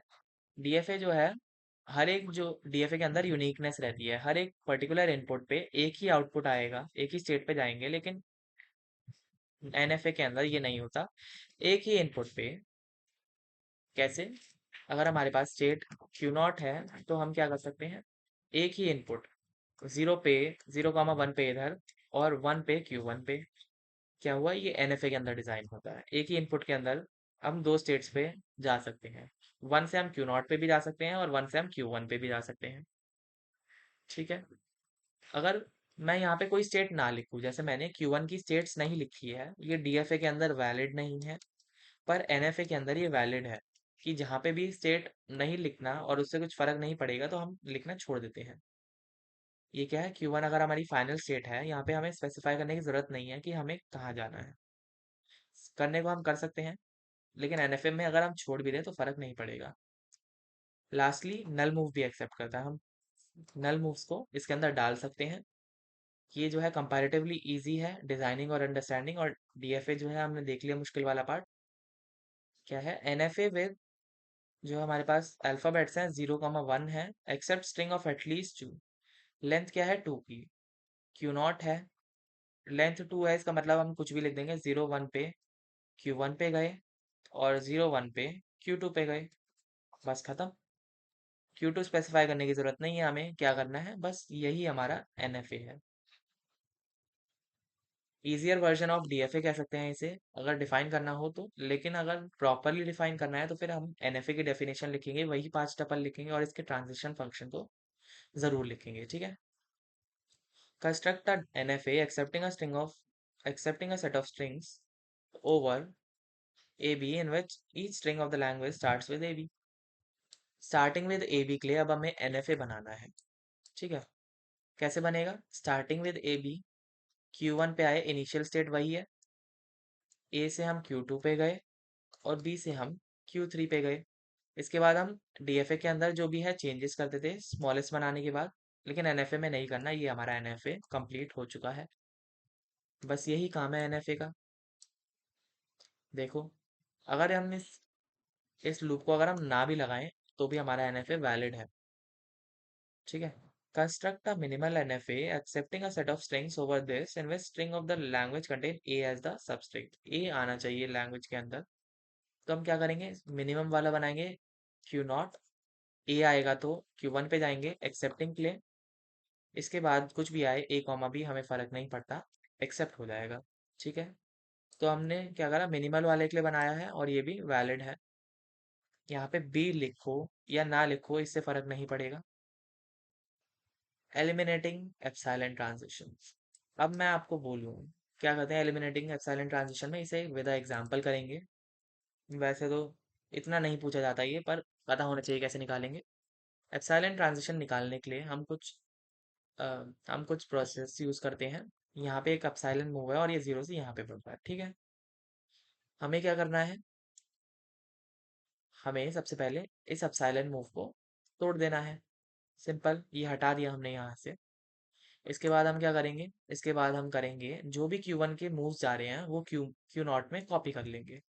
Q1 का एक ही मूव जा रहा है इधर, तो हम इसे कॉपी कर लेंगे, ये हमारा मूव बन जाएगा Q0 क्यू नॉट, ठीक है। इसके बाद हम देखेंगे क्या, अगर Q1 फाइनल है तो Q नॉट भी फाइनल बनेगा। इस केस में Q1 फाइनल नहीं है तो Q नॉट भी फाइनल नहीं बनेगा। बट इसका उल्टा, जब Q नॉट इनिशियल है तो Q1 को भी फाइनल बनाएंगे, तो ये भी फाइनल बन जाएगा। तो ये हमने क्या करा, यहाँ पे हमने एलिमिनेट कर दिया एप्सिलॉन ट्रांजिशंस। ये हमारा फाइनल एनएफए है। कुछ बहुत भारी काम नहीं करा, दोबारा देखते हैं। Q not epsilon Q1 0 Q2, क्या क्या करा, सबसे पहले एलिमिनेट कर दिया हमने, एप्सिलॉन। दूसरा क्या करा, दूसरा क्या कर दिया, कॉपी कर लिए हमने किसके मूव, Q2 मान लेते हैं। अगर हम इसे ऐसे दिखाएंगे Q1 एप्सिलॉन Q2, इसके हिसाब से देखेंगे, कॉपी कर लेंगे Q2 के मूव्स। थर्ड है, इफ Q2 फाइनल, अगर Q2 फाइनल है तो मेक Q1 फाइनल, ठीक है। Lastly, if Q1 initial, make Q2 initial. यही सेम चीज हमने यहाँ पे करी है, हमने देख लिए, एक बार दोबारा देख लेते हैं कैसे। हमने ये वाला मूव तोड़ दिया, एप्सिलॉन मूव हटा दिया, फर्स्ट प्रोसेस कंप्लीट। सेकंड में हमने क्या करा, कॉपी कर लिए मूव, 0 आ गया, ठीक है। अब हम चेक करेंगे थर्ड मूव में क्या Q1 जो है इस केस में फाइनल है, नहीं है, तो कुछ छेड़खानी नहीं करेंगे, लेकिन क्यू लास्ट मूव पे आएंगे, Q नॉट जो है इनिशियल है, Q1 को भी इनिशियल बना देंगे, ये हमारा फाइनल एनएफए बन जाएगा, ठीक है। जो हमने पहले एग्जांपल लिया था, Q not epsilon Q1 epsilon Q2 0 Q3 और ये जा रहा है 0 Q4 पे। ठीक है, क्या करेंगे? अब हमारे पास दो एप्सिलॉन है तो हम इसमें देखते हैं एक ऐसा एप्सिलॉन मूव जिसके बाद अगला वाला जो स्टेट है उसके अंदर कोई एप्सिलॉन ना हो। जैसे ये वाला एप्सिलॉन है, ये जिस पे जा रहा है उसके बाद उस स्टेट के बाद कोई एप्सिलॉन नहीं है, तो हम इससे तोड़ना शुरू करेंगे, इससे एलिमिनेट करना शुरू करेंगे। ये हमने हटा दिया, यहाँ से फर्स्ट हो गया हमारा कंप्लीट। हमने एक नई ब्रांच बनाएंगे यहाँ से कॉपी करते हुए मूव 0। ठीक है, Q2 फाइनल नहीं है, ना ही Q1 इनिशियल है, तो ये ऐसे ही छूट जाएगा। फर्स्ट वाला हमारा जो है निकल गया। इसके बाद अगर हम सेकेंड वाला निकालेंगे एप्सिलॉन, ये तोड़ दिया हमने मूव। अब हमारे दो मूव्स कॉपी होंगे, कौन सा? पहला 0 पे इधर जाएंगे और दूसरा 0 पे इधर जाएंगे। ठीक है, Q1 जो है फाइनल नहीं है, पर Q0 जरूर इनिशियल है, तो हम यहाँ पे इसे इनिशियल बना देंगे। ये बन जाएगा हमारा इनिशियल। ठीक है, ये हमारा NFA तैयार हो गया है। देखते हैं, एक एग्जांपल के साथ देखेंगे अच्छे से। ये वाला एग्जांपल देख लेते हैं, इसे साइड में बना लेंगे या साइड में ही ले चलते हैं इसे। अब हमारे पास एक एग्जांपल है, NFA को DFA में कन्वर्ट करना है। पहले हम इसकी टेबल बना लेंगे जैसा हमने देखा था, current state and next state करके। इनपुट क्या है? 0 और 1। सबसे पहले आएगा हमारा Q0 जो कि इनिशियल स्टेट है। Q0 में हम 0 पे Q0 पे ही जा रहे हैं और 1 पे Q1 पे जा रहे हैं। ठीक है, नेक्स्ट आएगा Q1।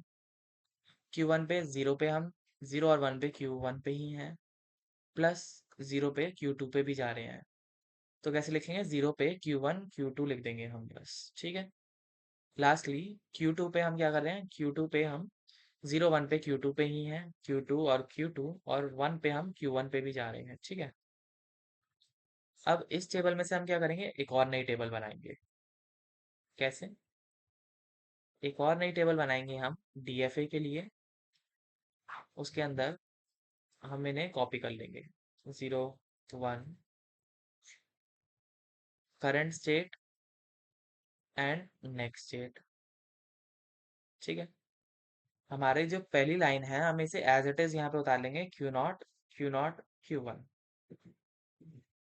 नेक्स्ट लाइन में हम क्या करते हैं? एक एक करके सब एलिमेंट्स को डालना शुरू करते हैं। Q0 जो है हमने डिफाइन कर लिया, Q0 हमने डिफाइन कर लिया। Q1 को हम देखेंगे, Q1 यहाँ लिख लेते हैं। तो इस टेबल में से उठाएंगे, Q1 जो है 0 पे Q1 Q2 दे रहा है, Q1 Q2 दे रहा है और 1 पे Q1 ही दे रहा है। ठीक है, अब स्टार्टिंग से चले, 0 Q0 की लाइन बन गई, Q0 की बन गई, Q1 की भी बन गई, Q1 की भी बन गई, Q1 Q2। अब हम क्या करेंगे? यहाँ पे Q1 Q2 के स्टेट्स निकालेंगे। ठीक है, Q1 Q2 के स्टेट कैसे निकालेंगे? इस टेबल में से देखेंगे जो हमने NFA के लिए बनाई थी। Q1 और Q2 के जो भी करस्पॉन्डिंग वैल्यूज हैं हम उन्हें लिख देंगे एक साथ। Q1 Q2 पे 0 पे क्या आ रहा है? Q1 Q2 Q2, जैसे हम लिखेंगे Q1 Q2। ठीक है, एंड 1 पे भी सेम है, Q1 Q2। तो अगर हम देखें, हमारे Q1 Q2 भी बन गई, Q1 भी बन गई और Q1 Q2 भी बन गई, तो हमारी टेबल जो है कंप्लीट हो गई है। इस टेबल को कंप्लीट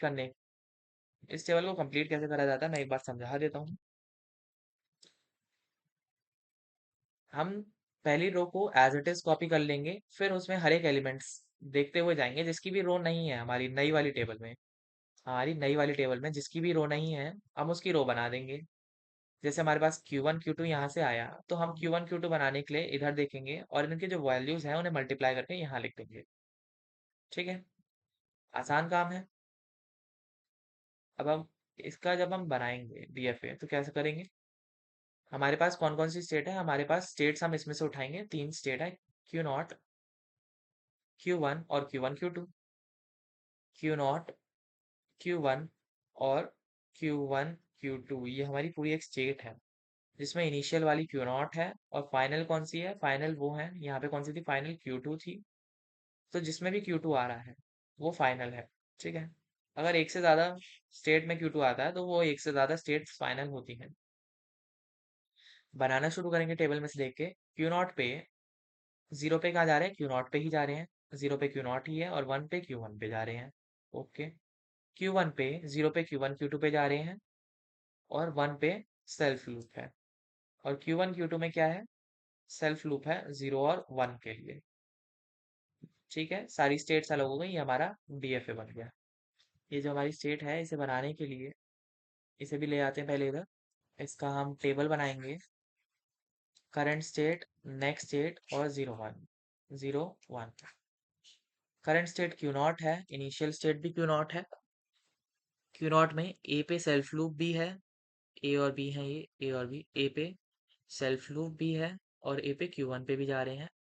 Q0 Q1 आएगा यहाँ पे, ठीक है, और बी पे Q0 है, ठीक है। Q1 में हमारे पास 0 के लिए कुछ नहीं है, ए के लिए कुछ नहीं है, लेकिन बी के लिए हमारे पास Q2 है और Q2 जो है हमारी खाली पड़ी है, ठीक है। हम क्या करेंगे, अब एक नई टेबल बनाएंगे इसी में से देख के, पहले वाले स्टेप्स को रिपीट करते हुए। करंट स्टेट, नेक्स्ट स्टेट, ए और बी, ठीक है। करंट स्टेट पहली रो हम ऐसे ही कॉपी कर लेंगे, Q0 Q0 Q1 और Q0, ठीक है। इसके बाद हम क्या करेंगे, हम इसके अंदर रो में देखेंगे Q0 की हमारी रो बन गई है, Q0 Q1 की नहीं बनी है, तो अगली रो जो है Q0 Q1 की बनेगी। इसमें से देखें Q0 Q1 में क्या क्या आ रहा है। Q0 Q1 में 0 पे Q0 Q1 ही है, Q0 Q1 ही है, और बी पे क्या है, Q0 Q2, Q0 Q2।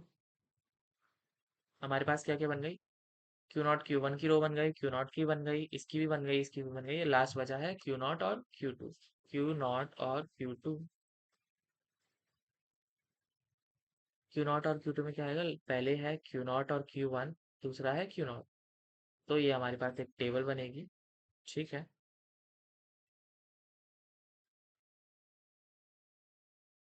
इसे कैसे डालेंगे अब, इसमें हम करेंगे Q0 आया, हमारे पास Q0 Q1 है और Q0 Q2 है। Q0 Q2 में Q2 है और Q2 फाइनल था, तो ये भी फाइनल हो जाएगी। अब ए पे हमारा कहाँ पे जा रहा है, यहाँ पे। बी पे Q0 पे सेल्फ लूप है, Q0 Q1 में ए पे सेल्फ लूप है और बी पे इधर जा रहे हैं। Q0 Q2 के अंदर ए पे इधर जा रहे हैं और बी पे इधर जा रहे हैं। हमारा डीएफए बना।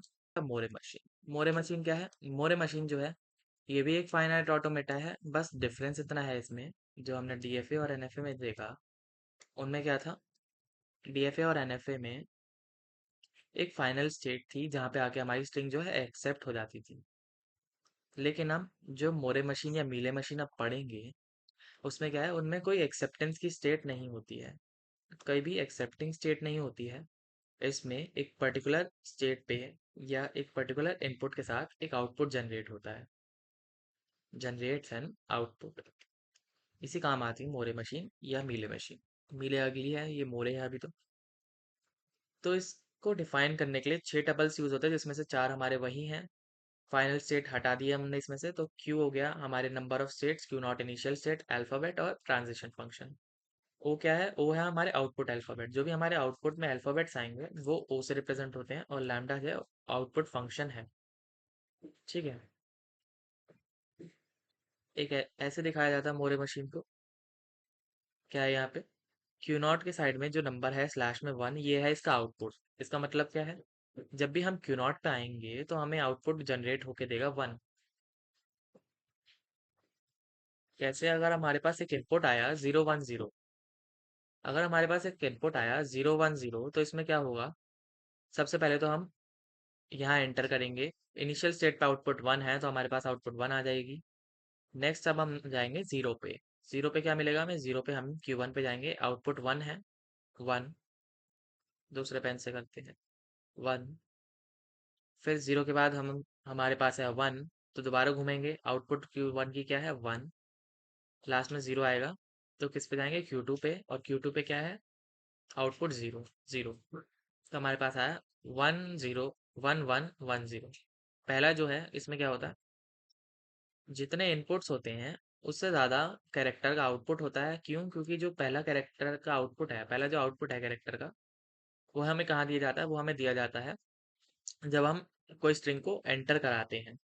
बिना स्ट्रिंग को पढ़े एक आउटपुट दिया जाता है, इनिशियल स्टेट पे जो भी आउटपुट होता है वो हमें मिल जाता है, ठीक है।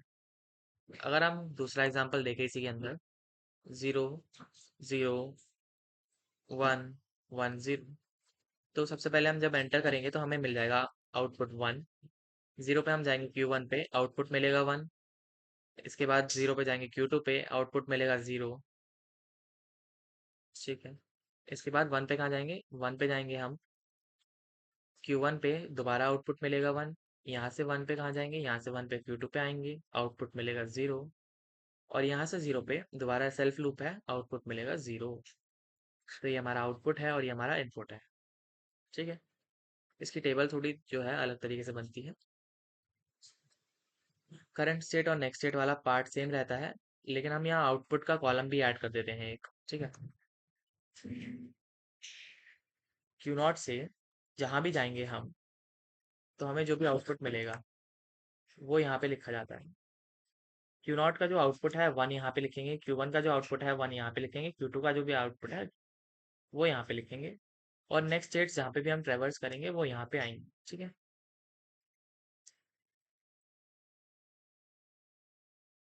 अब डिज़ाइन कैसे किया जाता है? डिज़ाइन सेम है, जैसे हम डीएफए बनाते हैं वैसे ही मोरे मशीन भी बनती है। इसे इधर थोड़ा साइड में ले लेते हैं।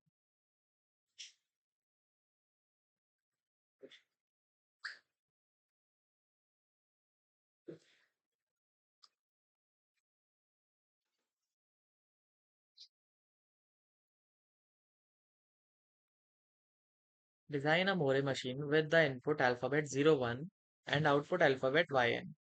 इनपुट अल्फाबेट्स क्या है? इनपुट अल्फाबेट्स हैं 01, आउटपुट अल्फाबेट है y, n, and which produces y as output if input sequence contain 1010 as substring, otherwise it produces n as output.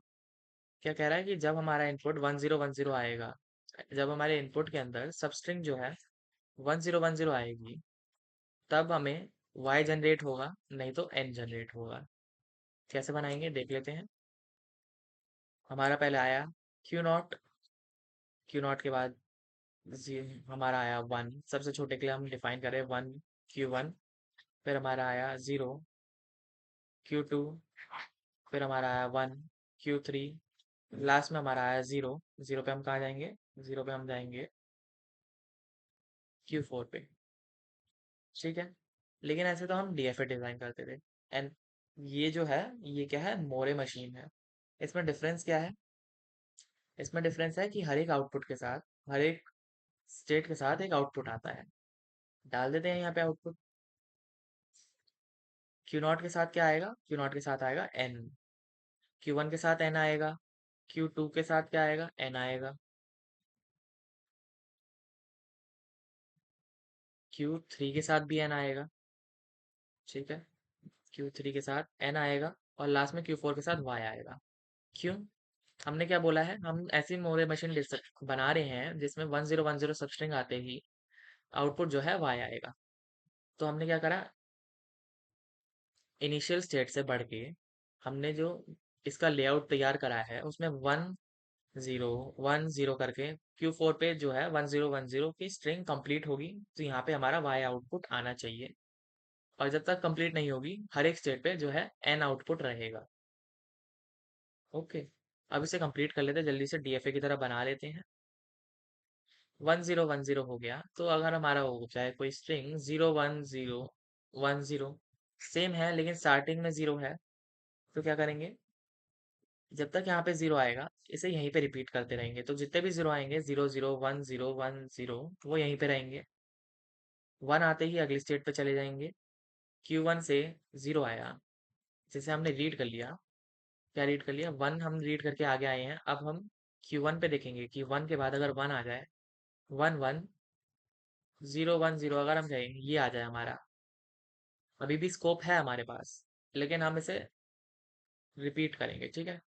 1 1 1 0 1 0 1, ठीक है। हम मान रहे हैं कि जितने भी 1 आए उसके बाद हमारा जो है रिक्वायर्ड आउटपुट आएगा, तो हम इसे करेंगे लूप। यहाँ पे लूप आएगा कि जितने भी 1 आ जाए स्टार्टिंग में, उन्हें फर्क, उनसे फर्क नहीं पड़ता, आगे जो है हमारा आउटपुट सही आना चाहिए। तो Q2 तक आते आते हमने क्या इंश्योर करा कि हमारे पास एटलीस्ट वन और जीरो तो आएगा ही आएगा। अभी आगे क्या आ सकता है, वन के लिए हमने डिफाइन कर दिया, लेकिन अगर जीरो आ जाए तो 1 0 0 पूरा ऑर्डर ही बिगड़ गया। अब हमें दोबारा वन से शुरू करना पड़ेगा। ठीक है। तो इस केस में हम क्या करेंगे, हम चले जाएंगे स्टार्टिंग पे कि अब तो हमारे पास जीरो आ गया, स्टार्टिंग से शुरू करेंगे। ठीक है। अगर याद आ रहा हो तो ऐसा डीएफए हमने अभी ऊपर बनाया था इसी लेक्चर में थोड़ी देर पहले। ठीक है।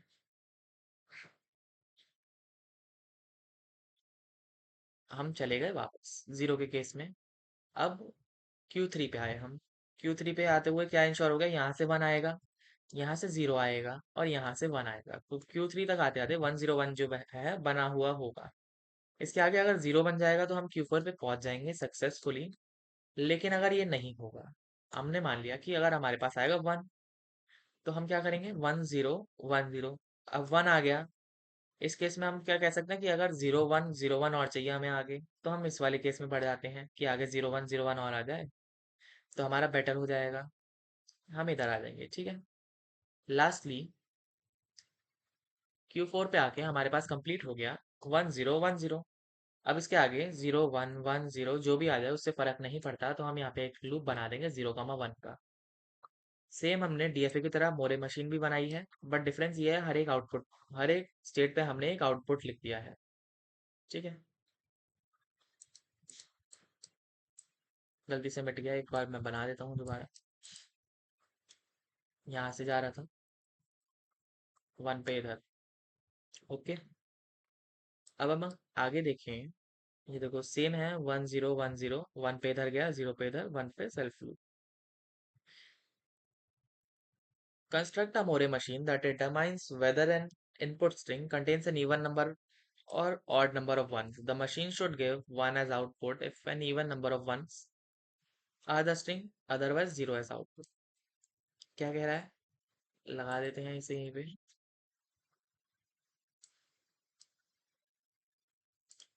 हमें एक मोरे मशीन बनानी है। कैसे, construct a Moore machine that determines whether an input string, हमारे पास जो स्ट्रिंग है उसमें क्या करे, contains an even number of ones और इवन नंबर ऑफ वंस और ऑड नंबर ऑफ वंस। हमारे पास क्या है, इनपुट अल्फाबेट जीरो और वन है, तो उसमें हमें देखना है वन जो है इवन टाइम्स आएगा या ऑड टाइम्स आएगा। ठीक है। The machine should give one as output if an even number of ones are in the string and zero otherwise. ठीक है।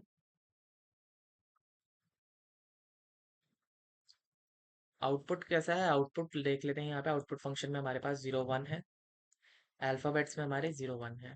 ठीक है। हमें आउटपुट में क्या चाहिए, वन आएगा, should give one as output if even number of ones है एंड जीरो अदरवाइज ऑड है। ठीक है।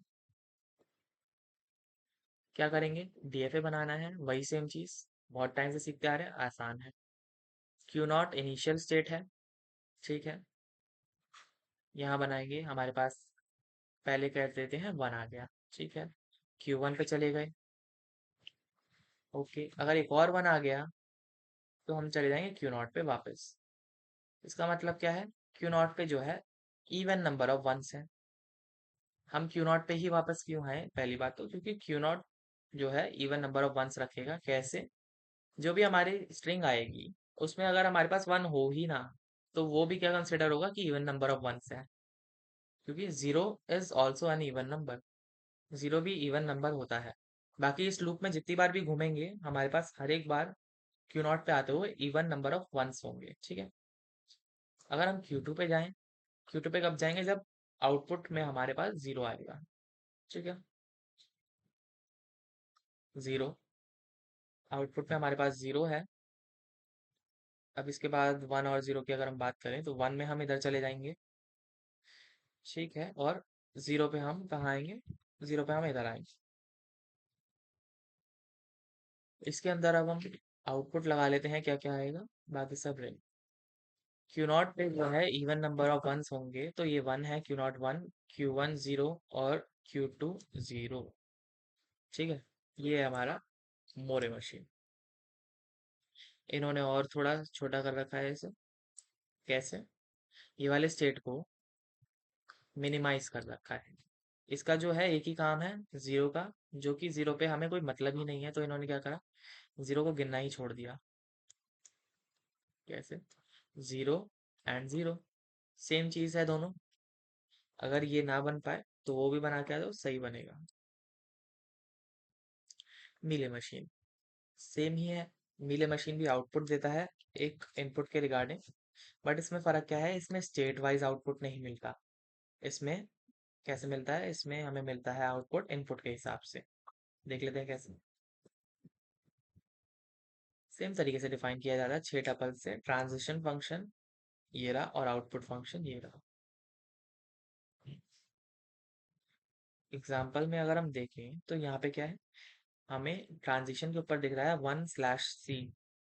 इसका मतलब क्या है, 1 जो है पहला वाला, ये जो है LHS वाला इनपुट है, और RHS वाला जो है आउटपुट है। ठीक है, बस यही डिफरेंस है एक। तो क्या होगा, हर एक इनपुट के रिगार्डिंग एक अलग आउटपुट आएगा। जैसे जब हम Q4 पे आ रहे हैं, कहाँ पे चले, इसमें क्या हो सकता है, सेम ही आउटपुट है, सेम ही स्टेट है, पर डिफरेंट डिफरेंट आउटपुट दे रहा है। कैसे? Q1 Q2, अगर Q1 खुद पे आ रहा है घूम के 1 पे और आउटपुट दे रहा है 0, और Q2 जो है 1 पे आ रहा है 0 पे और आउटपुट दे रहा है 1, तो हमने क्या देखा इसमें, 0 0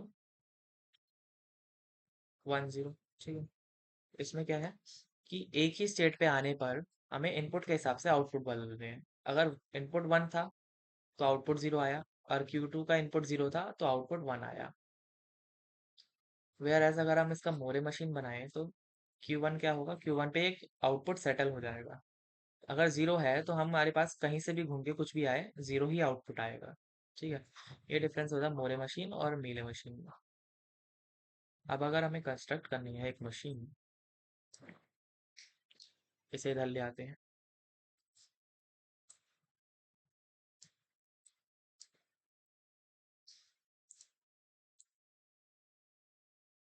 Design a Mealy machine for binary input sequence such that if it has the substring 101, अगर कोई substring 101 आएगी, the Mealy machine output A. If the input has substring 110, it outputs B, and otherwise it outputs C. तो क्या है, output में है हमारे पास है A, B और C। A आएगा इन केस ऑफ 101, B आएगा in case of 110, and C otherwise.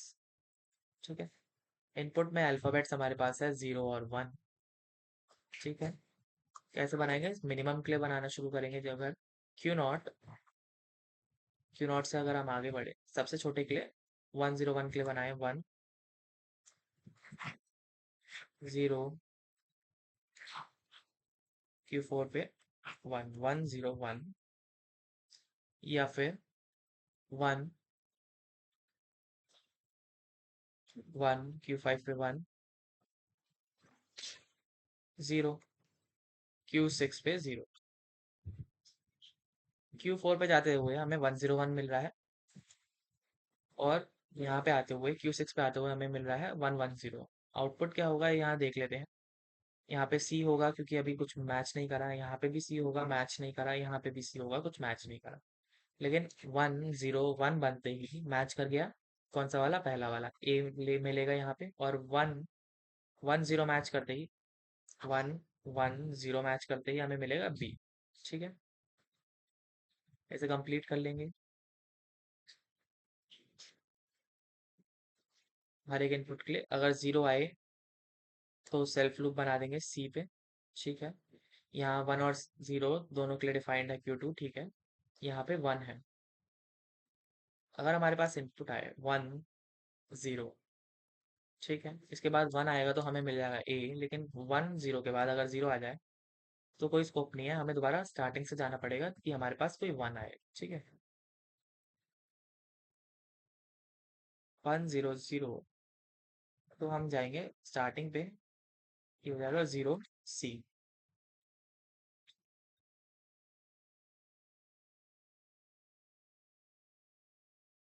Lastly 101 हमें मिल गया, तो यहाँ पे 0 या 1 आए, हमें यहाँ पे 0 या 1 आए, हमें A ही मिलेगा। 0,1 फ्लैश ए। यहाँ पे आए, Q5 पे 0 डिफाइन है, हमारे पास क्या क्या मिल गया, 1 और 1 मिल गया। 1 यहाँ से 1 यहाँ से 0 मिलेगा तो B बन जाएगा। 1 1 के बाद अगर 1 मिल जाएगा तो हम दोबारा एक स्टेप पीछे चले जाएंगे। एक स्टेप पीछे नहीं जाएंगे। 1 1 के बाद जितने भी 1 आ जाए, हमें जो है 2 1 से ही मतलब है, और उसके बाद कोई 0 आए तो उससे मतलब है। तो 1 के लिए हम यहाँ लूप बनाएंगे C पे, और 1 1 0 मिलने के बाद जो भी मिल जाए ये आ जाएगा 0 B। ठीक है।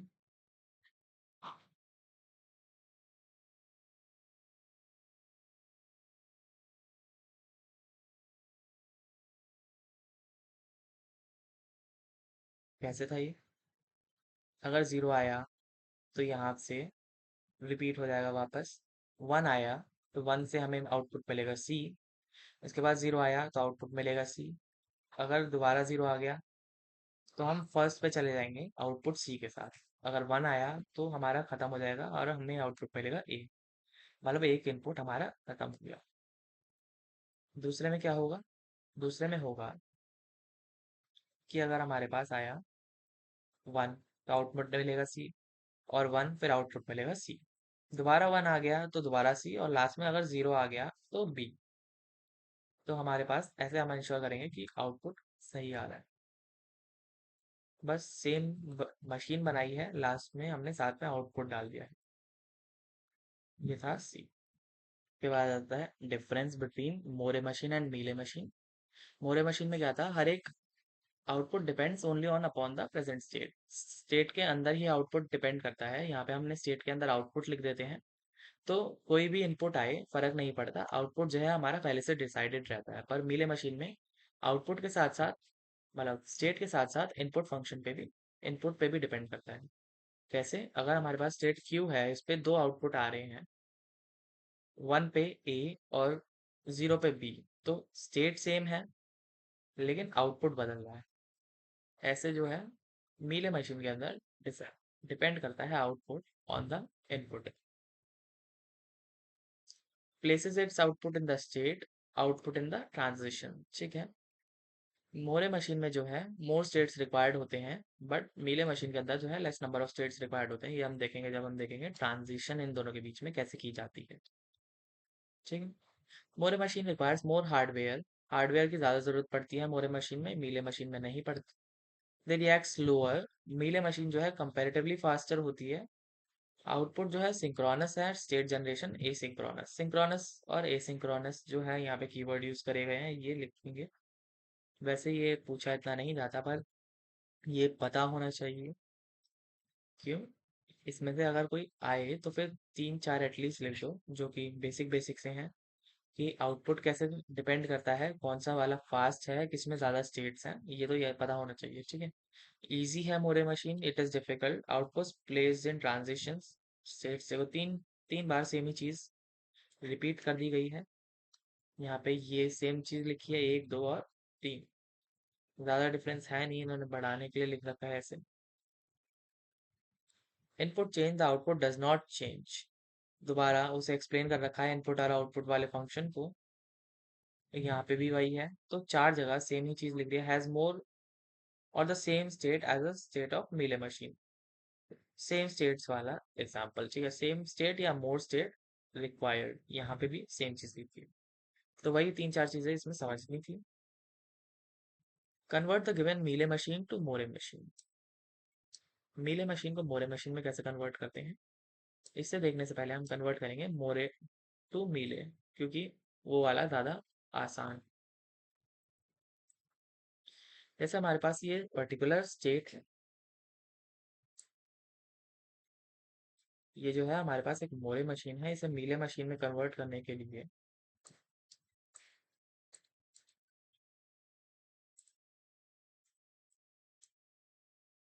क्या करेंगे हम? ज़्यादा कुछ नहीं करना, हम देखेंगे कि एक आउटपुट पे, मतलब एक स्टेट पे जो भी आउटपुट है उसकी तरफ आते हुए उन फंक्शंस पे वो आउटपुट लगा देनी है। तो जैसे ए जो है Q1 से Q0 की तरफ आ रहा है और आउटपुट जनरेट कर रहा है 0, तो हम यहाँ पे 0 लिख सकते हैं और यहाँ पे भी 0 लिख सकते हैं। इसे यहाँ से हटा देंगे। सेम 1 पे आएगी कोई भी ट्रांजिशन तो 1 आउटपुट जनरेट होगा, तो यहाँ पे 1 लिख दिया, यहाँ पे भी 1 लिख दिया और इसे हटा दिया। बस इतना ही काम करना है कन्वर्शन में। नहीं समझ आया तो देख लेते हैं। हमें पहले चेक करना है कि एक पर्टिकुलर स्टेट पे आउटपुट क्या आ रही है। जैसे क्यू नॉट पे आउटपुट 0 है और क्यू नॉट पे आउटपुट 1 है।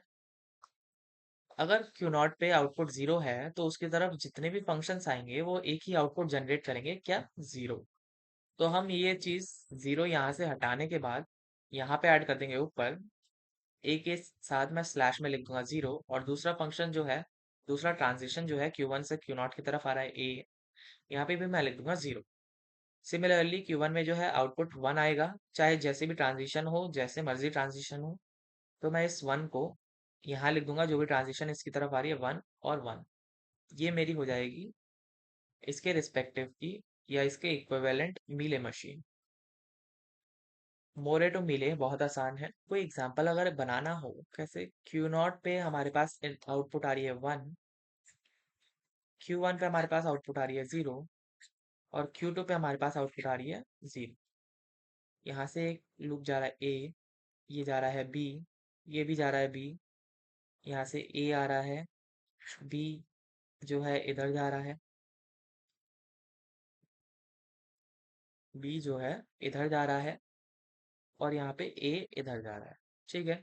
तो अगर हमें इसके रिस्पेक्टिव में या इसके इक्विवेलेंट मीले मशीन बनानी हो तो हम क्या करेंगे, हमें बस देखना है कि आउटपुट क्या आ रही है एक पर्टिकुलर स्टेट पे। जैसे क्यू नॉट पे जो है आउटपुट है 1, तो जितनी भी ट्रांजिशन क्यू नॉट पे आएंगी सबकी आउटपुट 1 कर देंगे हम। ये 1, ये आ रही है, इसकी आउटपुट 1 कर दी, इसकी भी आउटपुट 1 और इसकी भी आउटपुट 1।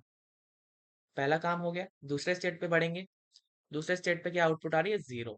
तो इसकी तरफ आती हुई सारी ट्रांजिशंस की आउटपुट 0 कर देंगे। बी आ रही है, इसे 0 कर दिया, और ए आ रहा है, इसे भी 0 कर दिया। लास्टली Q2 है, Q2 का जो है आउटपुट 0 है, तो इसकी तरफ जो ट्रांजिशन आ रही है उसे भी 0 कर देंगे।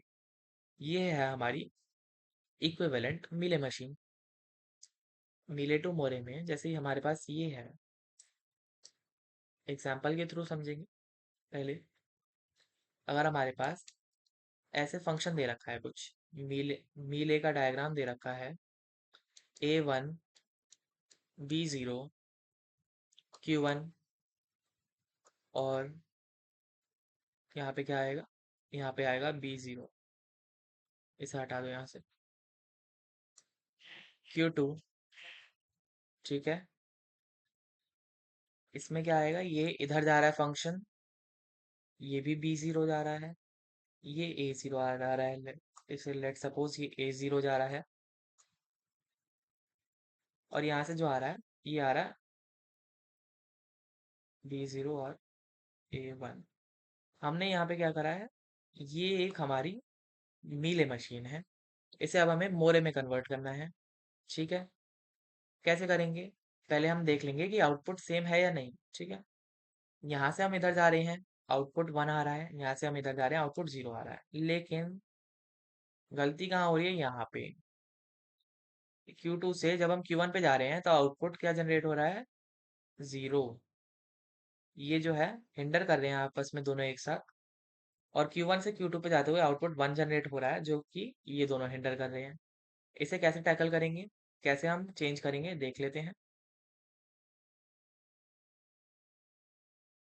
यहाँ पे हमने एक ही डिफाइन करा है, एक और करते हैं, A0 और B1। ठीक है। तो हिंड्रेंस सिर्फ यहीं पे आ रही है और कहीं नहीं आ रही है, ये ध्यान रखना। इसका अगर हम इक्विवेलेंट क्या बनाए, अगर हम इसका equivalent Mealy machine, Moore machine बनाए, तो कैसे बनेगा, हम पहले इनिशियल फंक्शन से शुरू करेंगे बनाना, क्यू नॉट। हम जाएंगे ए पे, Q1 पे, और यहाँ पे लिख देंगे 1। ठीक है। पहले हमने 1 लिख दिया, और बी पे जाएंगे, यहाँ पे लिख देंगे Q2 पे 0। हमने इनिशियल फंक्शन से शुरू करा और उसके हिसाब से वैल्यूज भरते हुए चले गए। ठीक है। और जो जो सेम है वो भर दिया। Q2 पे सेल्फ लूप था जो कि 0 जनरेट कर रहा था, ये लिख दिया, और Q1 पे जो सेल्फ लूप था बी का, वो 1 जनरेट कर रहा था, लिख लिया। अब आती है असली चीज कि हिंडर क्या कर रही थी। हिंड्रेंस कहाँ पे आ रही थी? हिंड्रेंस जो है हमारी आ रही थी यहाँ पे। तो इसके लिए हम क्या करते हैं, हम इनका बना देते हैं एक क्लोन, जो कि Q1 ही रहेगा। कैसे? यहाँ पे हमने बनाया एक Q1 का क्लोन जो कि 0 जनरेट करता है, और एक Q2 का क्लोन जो कि 1 जनरेट करता है, इनका उल्टा। अब हम इसको प्लॉट कर सकते हैं आराम से। Q1 जो है, Q1 से हमारा इनपुट जा रहा था A, जो कि 1 जनरेट कर रहा था, ये यहाँ पे पूरा हो गया। और Q2 से हमारा इनपुट जा रहा था B, जो कि 0 जनरेट कर रहा था, ये यहाँ पे पूरा हो गया। पर क्या है, अब इन दोनों को भी तो प्लॉट करेंगे हम, ठीक है। Q1 पे B जो है 1 जनरेट कर रहा था, Q1 पे B 1 जनरेट करेगा तो इसे हम ऐसे जोड़ देंगे, ठीक है। और Q2 पे A जो है क्या जनरेट कर रहा था, Q2 पे A जनरेट कर रहा था हमारा 0, तो A पे 0 आ गया। अभी भी यहाँ पे A बचा और यहाँ पे B, तो कैसे करेंगे, बाकी देख लेते हैं। यहाँ से भी जा रहे थे कुछ फंक्शंस। A पे जा रहा था हमारा, Q2 से हमारा A पे जा रहा था, B पे जा रहा था 0, Q2 से हमारा B पे जा रहा था 0, तो B आ गया इधर 0। और Q1 से A पे जा रहा था 1, Q1 से A पे जा रहा था 1, यहाँ पे आ गया। तो ये हमारी बनी इक्विवेलेंट मोरे मशीन। कुछ हमने कोई बहुत बड़ा पहाड़ नहीं खोद दिया, हमने बस क्या करा है, जो भी आउटपुट हिंडर कर रही थी उसकी एक नई नई स्टेट बना दी है, और वही जो पहले वाली चीजें थी वो यहाँ पे प्लॉट कर दी हैं। यहाँ पे जो है इनके फंक्शन दो दो बार प्लॉट किए गए हैं, ठीक है। ये जो फंक्शन है A1 B0, ये रहा A1 B0 और A1 B0, ये देखो 4 बार प्लॉट किया गया है। और ये B वाला जो लूप है और ये A वाला जो लूप है, ये रहा एक, ये रहा एक, ये रहा एक और ये रहा एक, ऐसे ऐसे बनाया गया है। हमने बस एक्स्ट्रा एक स्टेट ऐड कर दी है, उसके अलावा कुछ स्पेशल नहीं करा है। अगर इसे एग्जाम्पल के थ्रू देखें, ये जो मिले मशीन है इसे कन्वर्ट करना है मोरे मशीन में। इसे हम साइड में ले आते हैं एग्जाम्पल को।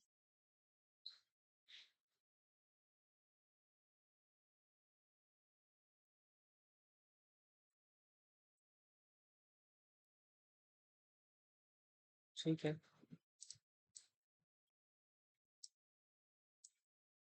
क्या करेंगे, स्टार्टिंग से पहले बनाना शुरू करेंगे।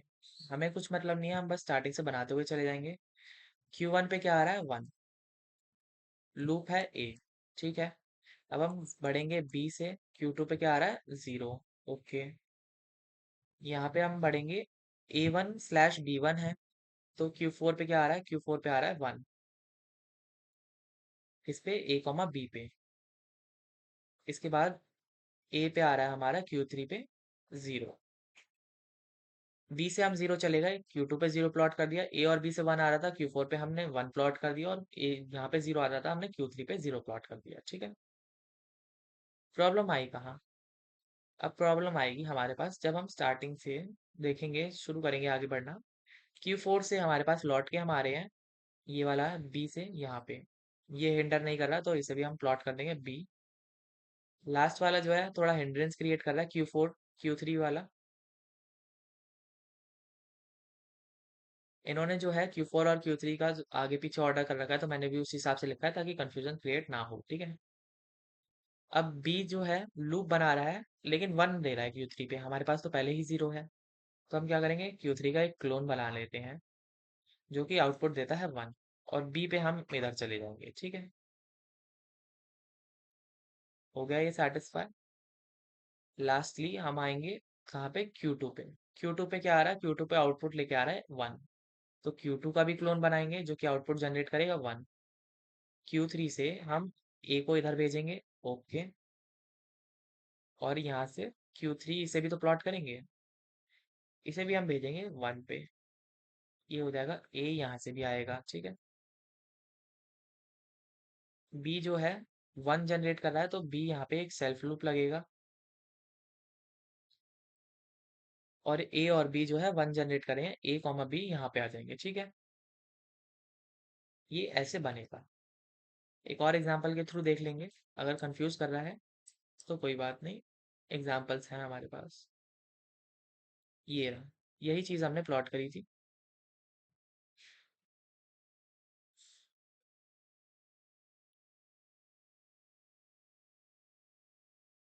एक एग्जांपल देख लेते हैं यहाँ पे, ठीक है।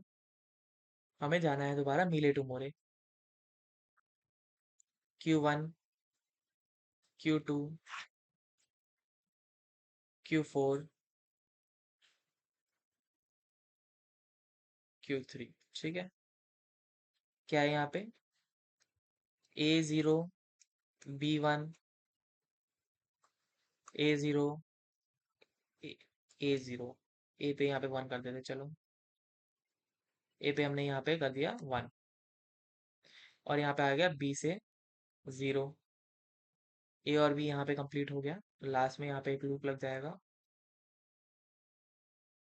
B1 कर देते हैं इसे, ठीक है। इसके रिस्पेक्टिव में मुझे अगर एक मोरे मशीन बनानी है। क्या बनाना है? Moore machine. तो कैसे बनेगा? Q1 पे आएगा हमारा 0, ए, ठीक है, ये वाला पार्ट है। ए 0 जनरेट कर रहा था। अब Q2 पे अगर हम बढ़ेंगे तो क्या जनरेट कर रहा है? 1। P, Q2, 1, ठीक है। और Q2 से हम आगे बढ़ेंगे तो ए जो है 0 जनरेट कर रहा है Q4 पे। Q4 पे ए जो है 0 जनरेट कर रहा है, वेरी गुड। और Q2 जो है Q3 पे 0 जनरेट कर रहा है, Q3 पे 0 जनरेट कर रहा है, बी। ये है ए। हिंड्रेंस कहाँ आई? यहाँ पे। जब हम Q4 प्लॉट करने गए तो इसके दोनों ही फंक्शन जो हैं, इसके दोनों ही ट्रांजिशन जो हैं गलत आउटपुट दिखा रहे हैं मोरे मशीन के रिस्पेक्ट में, ठीक है। तो हम बनाएंगे एक Q4 का क्लोन जिसमें हमारे पास आउटपुट आएगा 1, और एक Q3 का क्लोन जिसमें हमारे पास आउटपुट आएगा 1, ठीक है। अब Q4 से Q3 अगर हमें जाना हो तो हमारे पास क्या है? B, आउटपुट B, ठीक है। और Q4 से अगर हमें Q3 पे जाना है तो कैसे जाएंगे? A से, A वाले से। यहाँ पे भी सेम रहेगा, ये भी A जाएगा और B यहाँ पे ऐसे रहेगा, ठीक है। यहाँ पे हमने इसे प्लॉट नहीं करा था तो इसे भी कर देते हैं। ये यहाँ पे जाएगा, क्या करेगा? 0, और ये यहाँ पे जाएगा 1। तो हमने क्या करा? ये यहाँ पे जाएगा 0, ये भी यहाँ पे जाएगा 0, और 1 के लिए A/0, ए, ए जाएगा ये यहाँ पे। थोड़ा सा यहाँ पे नंबरिंग और अल्फाबेट्स में हो गया है, ठीक है। ए, और ये है B/1, तो ये जाएगा B, ये भी जाएगा B, ठीक है। ये कुछ ऐसा सा बने।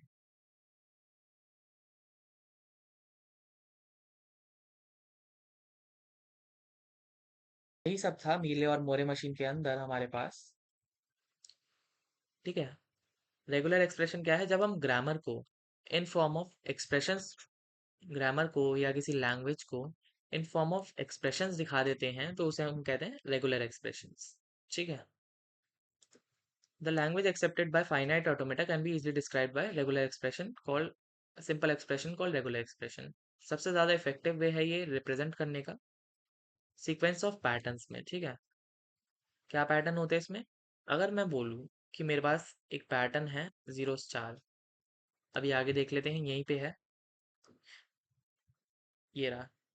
किसी भी अल्फाबेट के ऊपर मेरे पास फॉर एग्जांपल 0 के ऊपर स्टार लगा है, या A+B के ऊपर स्टार लगा है, या कैसे भी स्टार लगा है, इसका मतलब क्या होता है कि उन अल्फ़ाबेट्स के अंदर, उन अल्फ़ाबेट्स को यूज़ करते हुए जितनी भी स्ट्रिंग्स बन सकती हैं, वो सब जो है लैंग्वेज का पार्ट है। लैंग्वेज का पार्ट क्या-क्या है? जो भी स्ट्रिंग्स बन सकती हैं उस अल्फ़ाबेट को यूज़ करके है।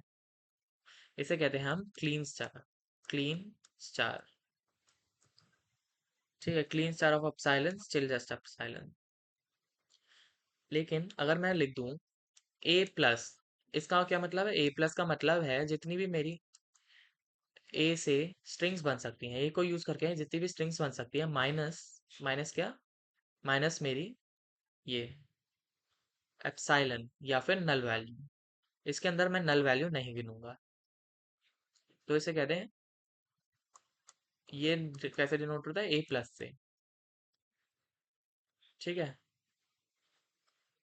अब हम बेसिक आइडेंटिटी रूल्स देख लेते हैं एक बार। यूनियन जो है एम्प्टी सेट के साथ वो वही सेट देता है, सिंपल सी बात है, अगर मेरे पास सेट R1 है समथिंग एज 1 2 3, अगर मैं इसका यूनियन कर दूंगा विद एम्प्टी सेट, R2 जो है एक एम्प्टी सेट है, तो यूनियन में हमें पता रहता है दोनों को मिला के जो वैल्यूज आती है वही आती है। तो R1 यूनियन R2 हो जाएगा मेरे पास 1 2 3, सेम सेट आएगा। ठीक है, ये होता है हमारा पहला identity rule, union with empty set. ठीक है, इसके बाद हमारा आता है नेक्स्ट आर यूनियन आर। अब मैंने जो ये एग्जांपल लिया है रिलेशन का, इसके अंदर मैं इसी रिलेशन को यूनियन कर दूं, आर यूनियन आर, क्या होगा 1 2 3। मैं कह क्या रहा हूँ, मेरे पास एक रिलेशन है, इस फॉर्म में समझते हैं, ये मेरा रिलेशन आर है, ये मैंने इसी को इसी के साथ गिन दिया।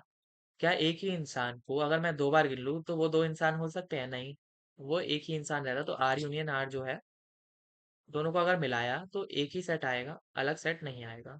ठीक है, इसके बाद कंकैटिनेशन है। जब हम कंकैटिनेशन करते हैं एम्प्टी सेट के साथ तो कुछ भी फॉर्म नहीं होता।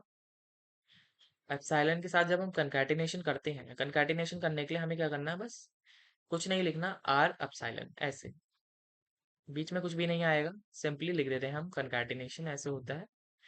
एप्सिलॉन जो है कुछ भी चेंज नहीं करता, जैसा हमने देखा था स्टार्टिंग में लिख के कि जो है ए एप्सिलॉन क्या जनरेट करता, इससे हमें ए मिल रहा था।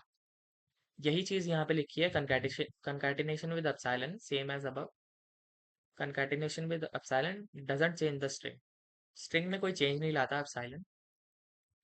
तो क्लीन स्टार जो होता है एम्प्टी सेट का, वो होता है एप्सिलॉन, और एप्सिलॉन का क्लीन स्टार एप्सिलॉन ही होता है। एप्सिलॉन से हम कुछ भी बना नहीं सकते, एप्सिलॉन से सिर्फ एप्सिलॉन ही रहता है। देखो जैसे हमारे पास है आसपास हवा, एयर, एयर एज अ एक बड़ा सा, हम क्या कह रहे हैं, एयर सिर्फ एक ही कंपोनेंट है, इसके अंदर जो भी है हमारे पास नाइट्रोजन वगैरह उसमें नहीं गिन रहे हम। तो एयर को अगर हम कलेक्ट देखें कि एयर इधर भी सेम है और एयर उधर भी सेम है, अगर मैं एक बॉटल के अंदर बोलूँ कि मैंने इसमें हवा भर दी है, तो वो जो एयर है और वो जो बाहर की एयर है वो सब सेम है। तो बाहर की एयर क्या है, बाहर की एयर है उसकी क्लीन स्टार, जितनी भी एयर एक साथ मिल जाती है वो सारी क्लीन स्टार हो जाएगी, वो जो सेम रहेगी, तो उसमें कुछ फर्क नहीं पड़ेगा। ठीक है, ये रहा क्लीन स्टार क्या है, क्लीन स्टार हो जाएगा हमारा epsilon union R R union R R R, जितनी भी स्ट्रिंग्स बन सकती हैं उस पर्टिकुलर टर्मिनल से, वो सब जो है क्लीन स्टार के अंदर आती हैं।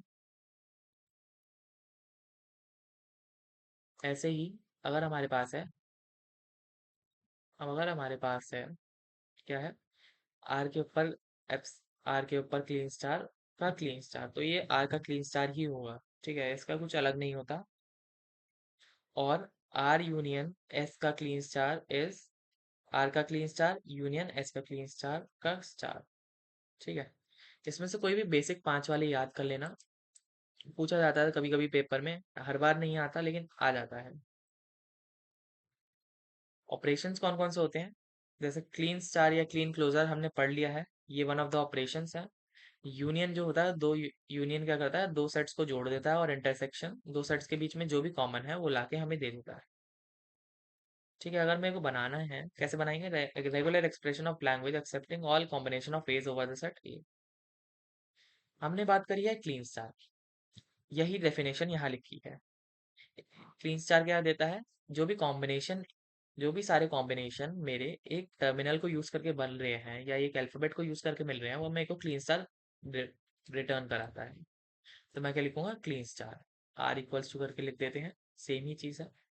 Regular expression for languages accepting all combination of A's except the null, किसकी डेफिनेशन है ये, ए प्लस की। ए प्लस जैसे मैंने बताया था, A plus consist of Kleene star of A, Kleene closure of A minus epsilon, तो ए प्लस होगा R equals to A plus. ठीक है, एग्जांपल्स अगर हम देखें रेगुलर एक्सप्रेशन के, write the regular expression for the language starting with A but not having consecutive B's. कैसे हो जाएगा, ए से स्टार्ट होगा लेकिन बी नहीं होंगे कंसेक्यूटिव, मतलब लाइन से बी नहीं आएंगे एक से ज्यादा, ए के बाद ए जितने मर्जी आ सकते हैं, ठीक है। मिनिमम क्या है, मिनिमम एक ए तो आएगा ही, ठीक है। एक ए मिनिमम आएगा, तो इसको क्या कह सकते हैं, इसको मैं लिख सकता हूँ ए प्लस। मिनिमम एक ए आएगा। इसके आगे लिखना कंटिन्यू करेंगे। कैसे? आगे कंसेक्यूटिव बीज नहीं आएंगे। बी, बी के बाद एक और बी नहीं आ सकता ऐसे। ए के बाद बी नहीं आ सकता। कम से कम बीच में ए बी, एक ए होना चाहिए, ठीक है। इसे लिखने के लिए अगर हम देखें, ये रहा ए प्लस ए बी, ठीक है। ए बी के कॉम्बिनेशन हम जितने भी बनाएंगे इसके अंदर, लेकिन कंसेक्यूटिव एज आ सकते हैं, तो हम इसे जोड़ देंगे आपस में, ए प्लस ए बी। इससे क्या होगा, कम से कम एक ए तो आएगा ही। प्लस का मतलब है कि ये चीज आ सकती है और इसके साथ ये जुड़ भी सकती है या नहीं भी जुड़ सकती। कंपलसरी नहीं है कि जुड़ेगी, जुड़ सकती है या नहीं जुड़ सकती, ठीक है। जैसे हमारे पास है regular expression for language accepting all the string in which any number of A's is followed by number of B's is followed by any number of C's. कोई भी नंबर ऑफ ए है, क्या मतलब हुआ, ए स्टार। कोई भी नंबर ऑफ बी है, क्या मतलब हुआ, बी स्टार। और कोई भी नंबर ऑफ सी है, मतलब क्या हुआ, सी स्टार। ए का क्लीन क्लोजर, बी का क्लीन क्लोजर और सी का क्लीन क्लोजर। पंपिंग लेमा कैसे काम कर रहा है? पंपिंग लेमा में हमारे पास है ये एक प्रोसीजर जिससे हम चेक करते हैं कि एक लैंग्वेज जो है रेगुलर है या नहीं। वैसे तो हमें क्या करना है, pumping lemma is applicable to show that certain languages are not regular. It should not never be used to show a language is regular. कैसे? अगर हमारी जो pumping lemma है, if L is regular, it satisfy pumping lemma. If L does not satisfy pumping lemma, it is not regular. पर ये वाली statement जो है आधी अधूरी है। कैसे? अगर L जो है सेटिस्फाई नहीं कर पाती, एक लैंग्वेज L जो है सेटिस्फाई नहीं कर पाती पंपिंग लेमा को, तो फिर वो जो है नॉन रेगुलर लैंग्वेज है। बट अगर वो सेटिस्फाई कर देती है, लैंग्वेज एल जो है सेटिस्फाई कर जाती है पंपिंग लेमा को, तो हम कह ही नहीं सकते कि वो रेगुलर है या नॉट रेगुलर है, रेगुलर और नॉट रेगुलर, यहाँ पे कोई चांस ही नहीं बनता। तो हम क्या करते हैं, हम ट्राई करते हैं पंपिंग लेमा को, हम उस लैंग्वेज को जो है पंपिंग लेमा के अंदर डिससेटिस्फाई कराने की, या फिर सेटिस्फाई ना हो पाए ऐसा कुछ एग्जाम्पल्स या ढूंढने की कोशिश करते हैं, ताकि हमें श्योरिटी मिल जाए कि ये लैंग्वेज नॉट रेगुलर है या नहीं। ये काम कैसे करता है एक बार देख लेते हैं। हमें एक स्ट्रिंग उठानी है पंपिंग लेमा के अंदर से, W सच दैट उसकी जो है लेंथ C से बड़ी हो, कोई C कोई भी कांस्टेंट है, और उसे 3 पार्ट्स में तोड़ देना है W को, X, Y और Z। हमें क्या ध्यान रखना है, Y की जो लेंथ है ग्रेटर देन 0 होनी चाहिए, और XY जो है उसकी length smaller than equal to C होनी चाहिए, और Z जो है वो है बचा कुचा कुछ भी। तो Y की पावर K Z जो है, ये अगर लैंग्वेज में हुई तो पंपिंग लेमा सही रहता है। कैसे, एग्जाम्पल के थ्रू देख लेते हैं। अगर हमारे पास कोई सर्टेन लैंग्वेज है, कैसी लैंग्वेज है, कोई भी लैंग्वेज ले लेते हैं। एक लैंग्वेज है जिसके अंदर इवन नंबर ऑफ ए हैं, इवन नंबर ऑफ ए हैं, followed by equal number of B, equal number of B. तो इसे हम बनाएंगे कैसे, लैंग्वेज जो है हमारी बनेगी इक्वल नंबर ऑफ ए, पहला हो सकता है अपसाइलन या नल वैल्यू। कैसे, इसमें जो है ए जो है इक्वल नंबर है यानी कि 0 by equal number of B, B जो है इसमें वो भी इक्वल है 0, ठीक है। या तो इसके बाद आएगा ए ए बी बी, इसके बाद आ सकता है हमारा A A A A B B B B, ऐसे हमारा चलता जाता है, ठीक है। अब हम मान लेते हैं कि एक स्ट्रिंग उठा ली हमने ए ए बी बी, ठीक है, और हमने ले लिया स्ट्रिंग कांस्टेंट ले लिया C such that C is 3, C is 2, ठीक है। तो हम x क्या मानेंगे इसमें, y मान लेते हैं, हमारे पास y है ए बी, और तो x क्या हो गया, एक्स वाई हो गया हमारा ए ए बी, एक्स है ए, ठीक है। z क्या बचा लास्ट में b। हम जो है क्या करना चाह रहे हैं, हम गलत प्रूफ करना चाह रहे हैं इसे। तो हमने लिया है y को ए बी ताकि गलत प्रूफ कर पाए। कैसे देख लेते हैं। x हमने मान लिया a है, y मान लिया ए बी है और xy मान लिया ए बी है। तो xy की जो लेंथ है वो greater than equal to c है। 3 is greater than equal to 2। सही है। सही है। तो अब मैं जब इसे जोड़ूंगा एक्स वाई और किसे ए ए बी और बी को, यहाँ पे मैं इसे किसी भी पावर तक चढ़ा सकता हूँ सच दैट मैं इसे गलत प्रूफ कर पाऊँ। किस पावर में ले लेते हैं। इसे ले लेते हैं हम। मैंने ले लिया 3। इसकी पावर 3 है तो A A A B B B B. अभी तो ये ठीक है। अगर मैं इसकी पावर लूँ के इक्वल्स टू 2 मान लेते हैं तो ए और ए बी बी बी। ठीक है, 2 ए इसमें से आए 2 बी इसमें से आए तो इक्वल नंबर ऑफ एज तो हैं। इक्वल नंबर ऑफ ए है बी जो है वो है ठीक ए के रिस्पेक्ट में, लेकिन ए जो है इवन नहीं है। तो हम क्या कहेंगे ये जो लैंग्वेज है नॉट रेगुलर, क्योंकि ये पंपिंग लेमा को सेटिस्फाई नहीं कर पाई। ये जो है ट्रिपल ए ट्रिपल बी ये लैंग्वेज का पार्ट ही नहीं है, क्योंकि ए जो है इसमें इवन ऑड नंबर ऑफ हो गए